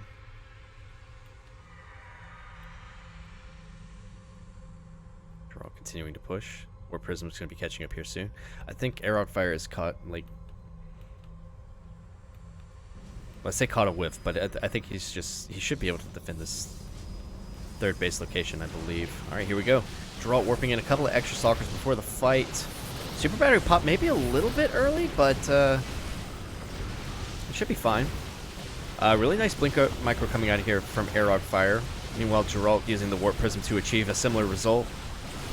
I think he's actually targeting these Stalkers that are further away from the battery, making sure that they're not being healed by the shield battery. Actually, kind of a cool moment there for Geralt. Does lose one of the Immortals, but moved a little bit too far away from the Warp Prism to be able to continue picking up and putting down. Alright. Airrock Fire feels confident enough to push in. Actually manages to take out the Warp Prism, so Geralt's attack has been stalled out here a little bit. If Airrock Fire can just push him away, he'll be fine. Yeah, there we go. Airrock Fire actually blinking on top of this army. Does manage to take out a couple of extra Stalkers. Surprised he didn't go after the Immortal. What can you do? Geralt actually at a rather significant disadvantage in his economy. 3rd base is about a 1/3 of the way done, and he is behind 15 workers. Oh, man. I mean, his army is technically better, but that's not going to last very long if he stays behind, or stays this far behind in the economy. Airrock Fire starting to grab some better tech for his army. Robo will be finishing up here soon. Both players actually going for another Oracle to try and get some more damage done, it seems. Oh. Well. That poor Oracle pilot just got out of, like, pilot school and was immediately shot down. Geralt trying to continue harassing Airrock Fire here, actually managing to take out the proxy location. But I think Airrock Fire is actually going to be able to take this army out here in a second. No, it looks like Geralt might actually be able to... No! Yeah, Airrock Fire is actually going to be able to take this out. Most of it out anyways. Sometimes the blink numbers are confusing. 24 Stalkers to 11 here. There is the one Immortal that's got caught up in the middle of the That's a place! Oh, God. Alright, Airlock Fire is just kind of pushing in at this point. He does have a huge number of Stalkers. But I'm curious to see... Ooh, actually manages to snipe the Warp Prism, so there's going to be no juggling of units here. Geralt losing a lot of army at this point. Yeah, the numbers just don't lie. Airlock Fire is just crushing right now. He does manage to take out the shield battery. Now, these units are kind of severely wounded, so he might have to back up. No, decides to jump right on top of it again. 8 workers have gone down so far for Geralt. 4 on the other side for Airlock Fire. I'm assuming that's a couple of adepts that are yeah. Another Immortal does hit the field for Geralt. He's going to be able to back up into his natural. He should be fine. Ooh, blinks forward. Tries to pick up the Immortal. Is going to get it. Really nicely done by Airlock Fire. A little bit of an overextension there for Geralt.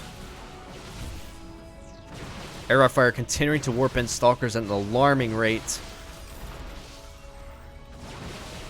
Geralt unable to keep up with the army production.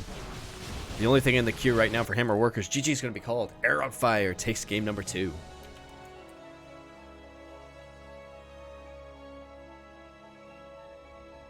Yeah, it looked like at that point, Airlock Fire was just on a roll.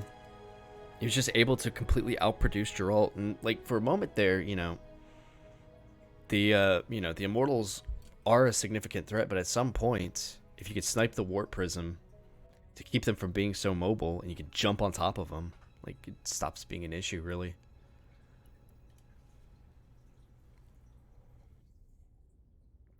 Geralt wanting to go more for the army complexity didn't quite work out for him that game. He's also just kind of behind in economy for most of it. Either way, be hopping into the next game between these two players. Whoopsie daisy.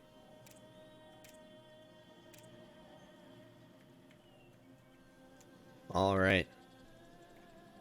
Here we are on Ancient Cistern, spawning in the top right-hand side of the map. It is Geralt. And on the other side of the map, give it up for Airlock Fire.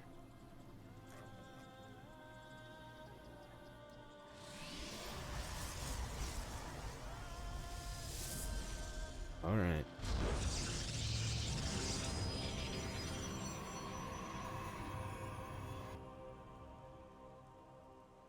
Probe heading across the map for Airlock Fire. Yeah, it's just going to the front here. I'm guessing just to check this location, and then it's going to bugger off and set up a proxy location somewhere. That's my assumption, at least. Where are you going? No, you're going all the way back home. Okay.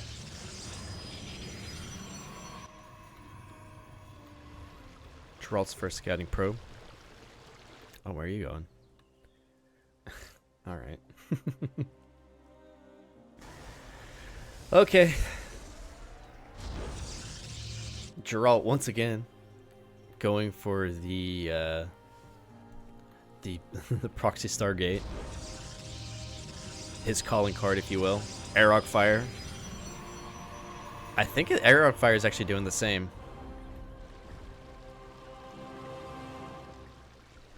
Alright, let's see it.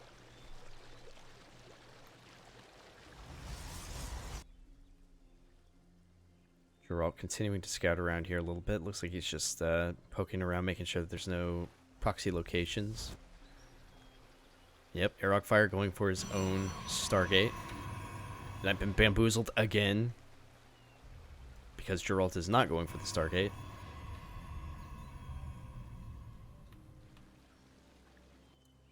Actually, what is Geralt doing?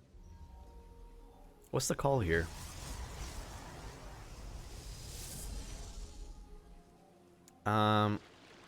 Maybe Twilight? Oh, yeah, Twilight. Okay.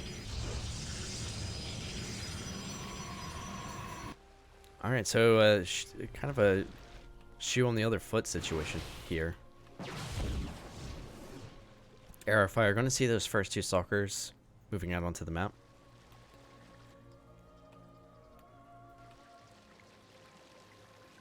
I don't think Geralt is actually going to pick up on the fact that this Stargate's here. Maybe? Oh yeah, he's gonna see it. Maybe even...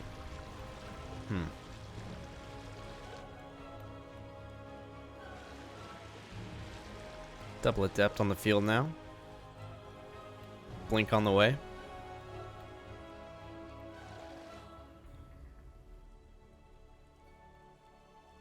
I'm actually curious how confident Geralt is with this build, because I don't see him do it super often at this point. It's usually the proxy Stargate.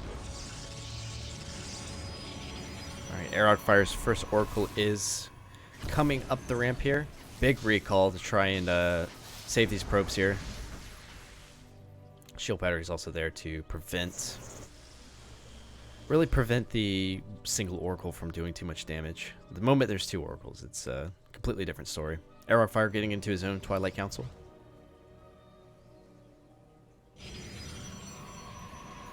Another proxy significantly closer.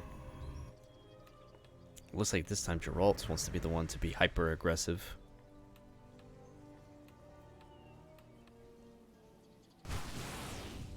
Alright, looks like Geralt is going to grab a couple of kills here. The other side of the map, the Oracles are doing a bit of work. 4 probes lost to both players. Oh, we're going to get a fifth? No, we're not going to get a fifth. I'm actually surprised Aerog Fire didn't decide to just recall those.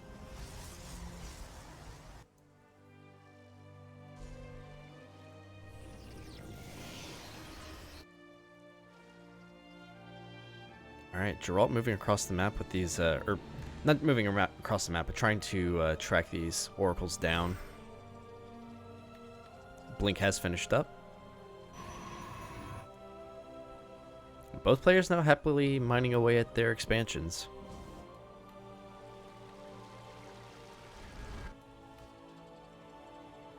Geralt Stalkers continuing to move across the map. I think Aerog Fire should be fine here, especially with the with that shield battery here. But Geralt could actually get into the base and cause a little bit of chaos. Actually, yeah, is Geralt going to try and jump up there? No. It's actually going to try... Oh, no, yeah, it's going to blink in. It's going to take out basically all of Aerog Fire's production in one fell swoop. Super unfortunate for the Protoss player in blue at this point. Really nice blink micro coming out of here by Geralt. Who actually does manage to catch a couple more of those Stalkers. More Stalkers being warped in by Geralt. Continuing to blink Wounded Stalkers back. He's actually doing a pretty good job of picking Aerog Fire's army apart. And it's even more dangerous because he literally can't make army units right now. Actually, is he... Oh no, he remade the pylon. My apologies. Geralt's follow-up is going to be the Dark Shrine. We saw that work out very well for him in the previous match. Or the previous series, I should say. Oracles are going to come in here. Just absolutely wipe this probe line pretty hard. Immediately jump into the next line. Ooh, Aerog Fire getting some rather significant damage done here. Geralt forced to recall some of these Stalkers. His aggression is going to have to be let up here. Yeah, Geralt having to back up now. And he's now down 10 workers to Aerog Fire. Aerog Fire continuing to give chase. Ooh, gonna lose one of those Oracles.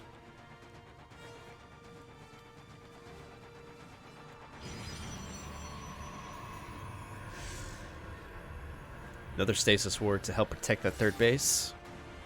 I'm so excited to see what Geralt tries to do with these Dark Templar. Like...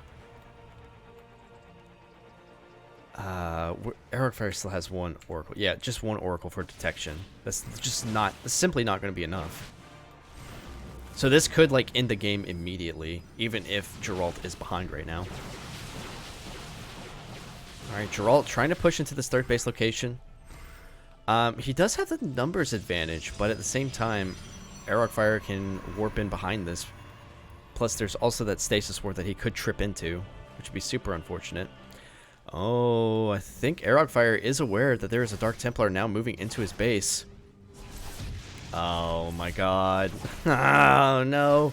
This Oracle does not have enough energy for a revelation, so... Oh, no, he does have the, he does have an observer. I must have missed whenever he managed to get an observer out. He's also trying to push into the third base location, but he tripped the stasis ward, and now he's in a little bit of trouble. Arogfire kind of behind now. Geralt causing all sorts of unmitigated chaos here.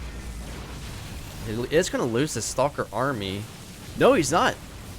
Big surround here for Geralt. Probes continuing to be massacred. Arogfire can't keep up, and Geralt takes game number 3. Remember, when behind Dark Shrine. That, like, completely evened up the game. That was amazing.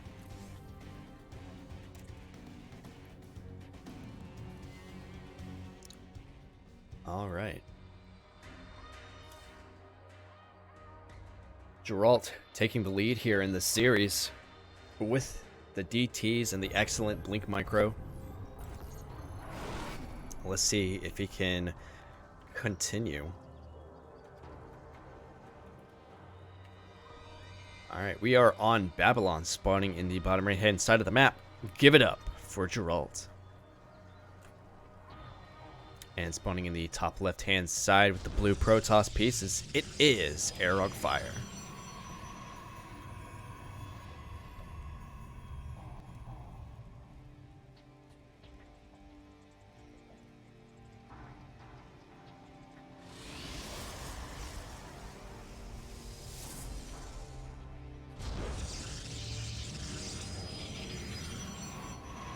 Seems like another double gate opener.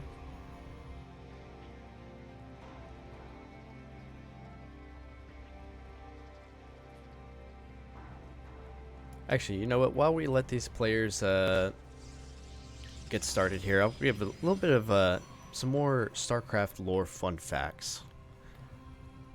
So, for all of the main Protoss production structures, that being the Gateway/Warp Gate, the Stargate, and the Robo. Actually, it might be slightly different for the Robo, but in the First Great War, these buildings were linked directly to Ire, and what you were essentially doing was warping in army from Ire through these gates. Now, it changed a little bit after Ire fell. Did Geralt actually spot that? I think Geralt might have spotted that. After Ire fell, a lot of the army started coming from Shakuras or other Protoss outposts. But yeah, you're actually not creating units here. You are literally warping them in from one location to the other. And the reason it costs minerals and gas is because it's a mineral investment to actually keep the, if I remember right, it's a mineral investment to keep the gate functional, and then a gas investment because that's required to fuel the war machines. A little bit of fun fact for you guys.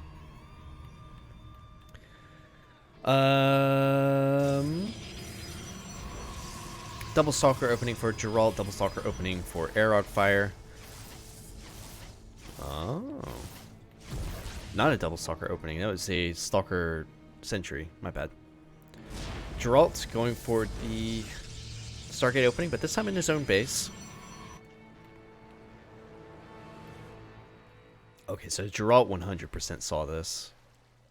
But looks like Arogfire isn't actually going to be doing anything with it, so kind of a red herring maybe. Maybe just for watching that area.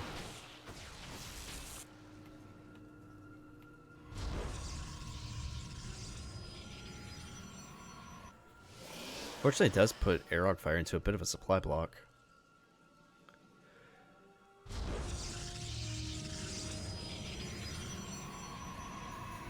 Other Oracle coming out for Geralt. And first tech option for Arogfire is the Twilight Council, so it looks like we're going to be seeing some Blink shenanigans coming out here.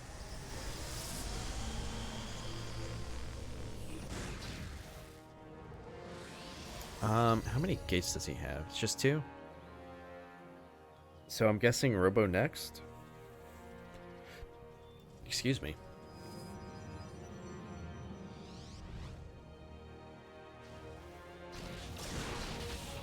Alright, so this Oracle is going to be caught. Oh, no, it's not. Oh, it bamboozled the Stalkers. Get in there. Get in there.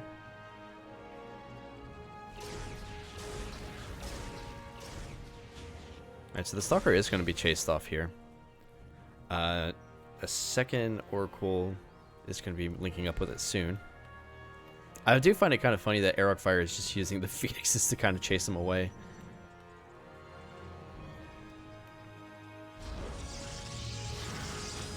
Alright, Geralt trying to get in there once again with the Adepts. Ooh! That's so... That's pretty cool. Alright, so the Adepts are going to get in with the help of the Oracles. They do get 3 kills. Oh, that was cheeky, Geralt. So he came in here with the Adepts. Aerok Fire blocked it off. Oh my god, these Oracles are still getting damage done. 7 kills now. Protoss player in red. Anyways, the Adepts came in, a building got put down, and the Oracles came in and sniped the building so that the Adepts could do their job. That is amazing. Well done. Now, Aerok Fire is in maybe a little bit of a pickle here. Oops. Geralt cramming out gateways.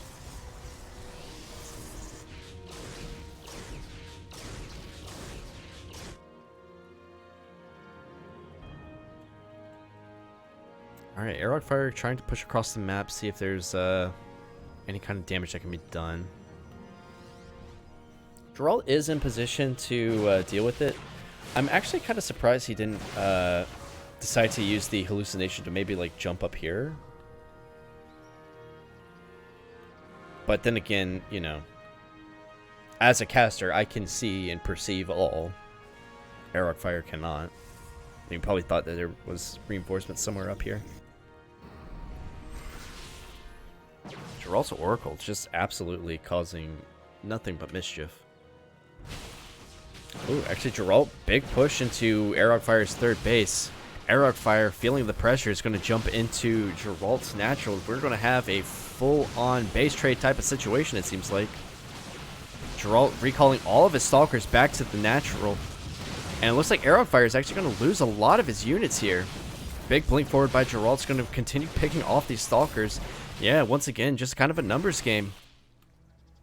Geralt dealing with the threat quite well. Now up a base versus the Protoss player in blue. Geralt getting into a forge for that +1 upgrade. I feel like at this point, this map control that Geralt's about to have is going to be just incredible.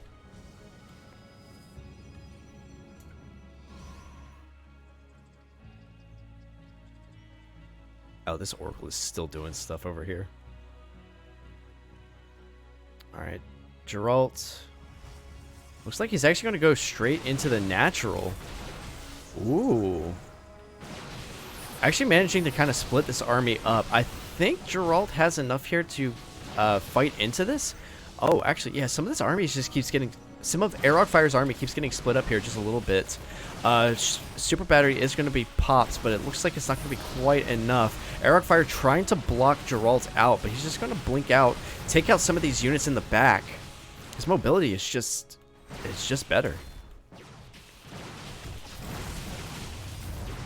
Alright, Aerok Fire now with the numerical advantage is going to be able to push Geralt away. Geralt did get a couple of neat little snipes in there. This Oracle's still causing all sorts of trouble.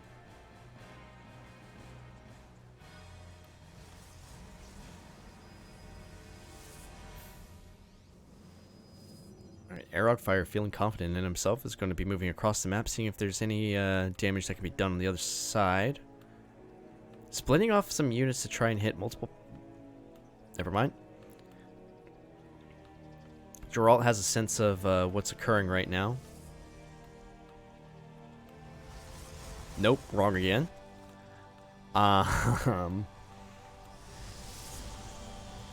Nope, he does. He understands what's happening. A couple of units get caught out in the open, but it's not too bad. Geralt is kind of stuck here on the ramp. Does blink forward to try and engage into this army once again. He actually does have an advantage with +1, and it absolutely is showing right now. Just ripping Arog Fire's army apart.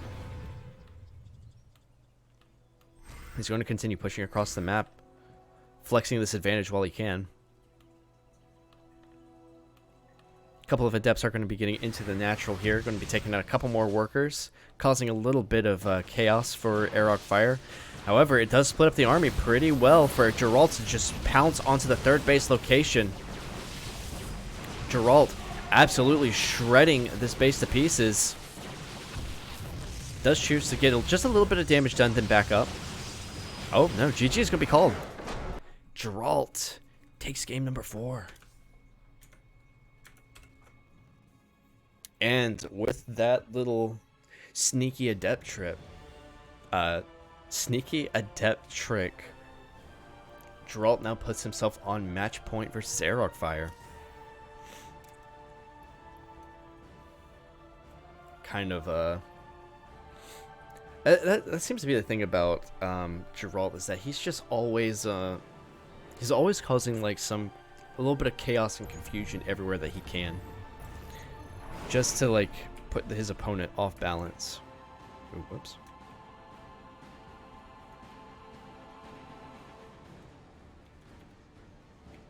All right, here we are on Neo Humanity, spawning in the top right hand side of the map with the red Protoss pieces on match point.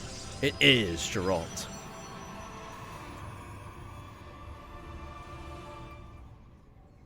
And on the other side of the map, fighting for his tournament life, it is Arog Fire.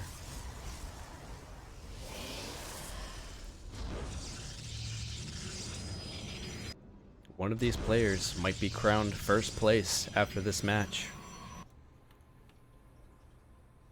We'll see if Arog Fire can disrupt Geralt's game plan here. Start to squeak out a few victories. If we could actually get to the ace match, that would be awesome.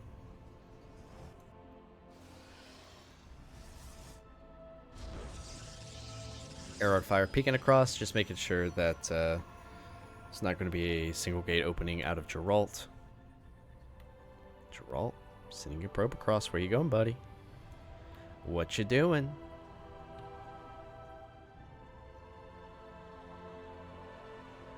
Actually, both players being a bit sneaky. Being a little bit sneaky here. Geralt throwing down a pylon. Arog Fire throwing down a pylon.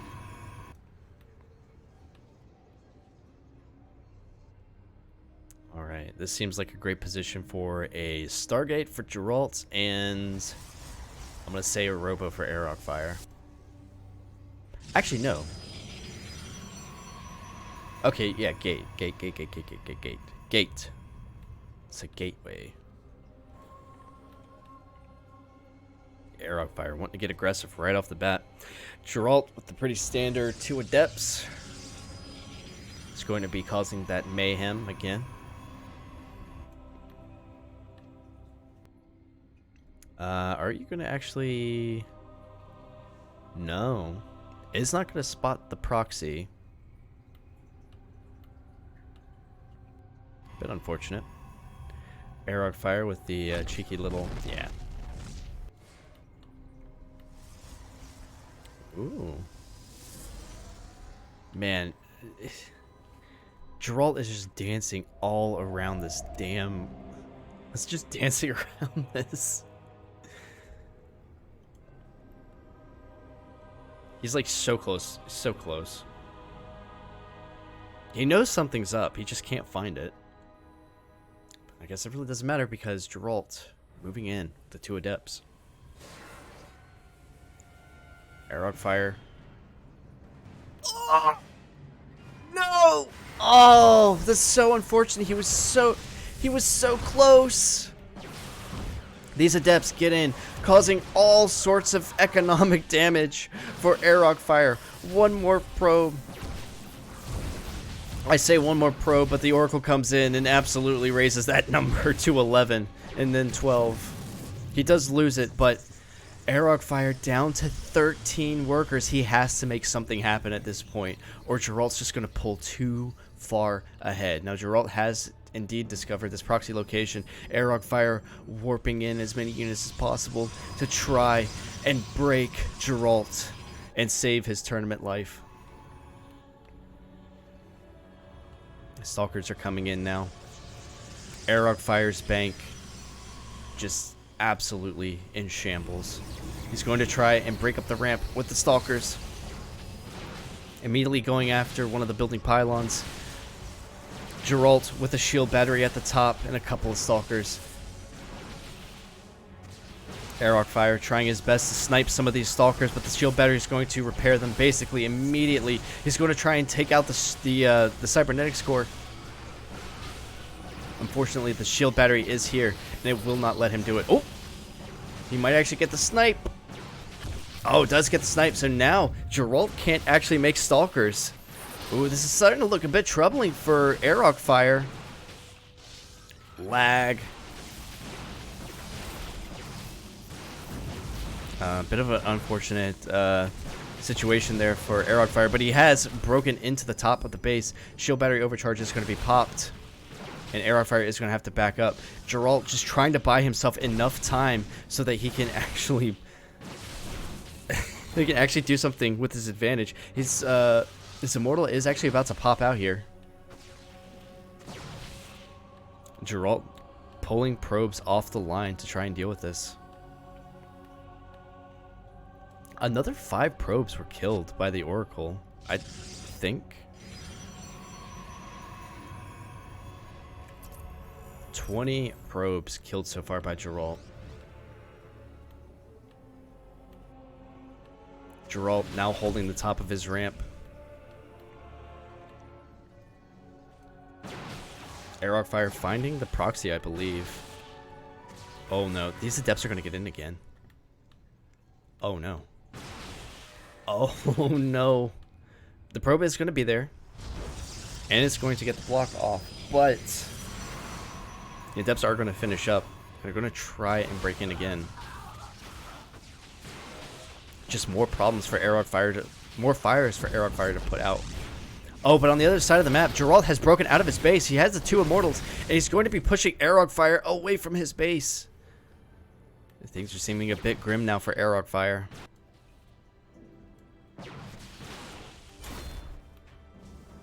Geralt taking his natural, feeling confident. It's like he's actually going to try and create himself a easier location to attack from.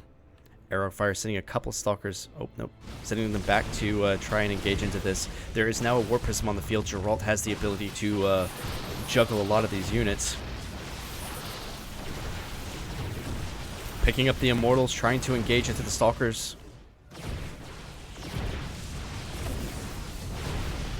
War Prism is pretty wounded. More depths being warped in. Arog Fire, Blink is about halfway done. Could potentially be a moot point.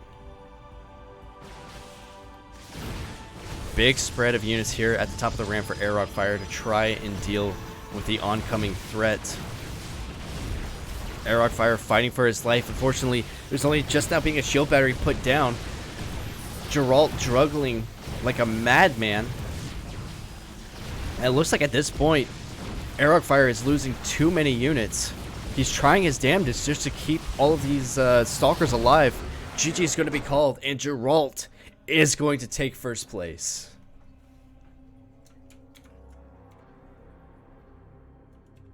And with that, Geralt is our winner, so congratulations to him. And congratulations to Airhawk Fire for taking number 2. Well done to everybody in the tournament.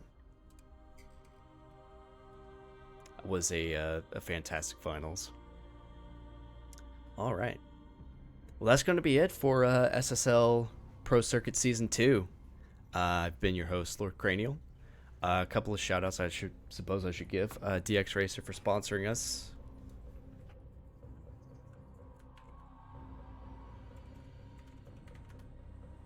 Thank you for the sponsor. A personal shout-out to Sniper for allowing me to cast this tournament. It was a blast.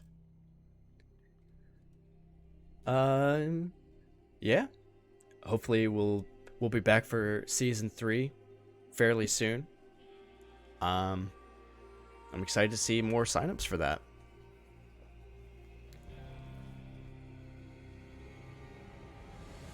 But with that being said, I've been your host, Lord Cranial. That's going to be all from me today. Thank you all for watching, for viewing, and we will see you next time.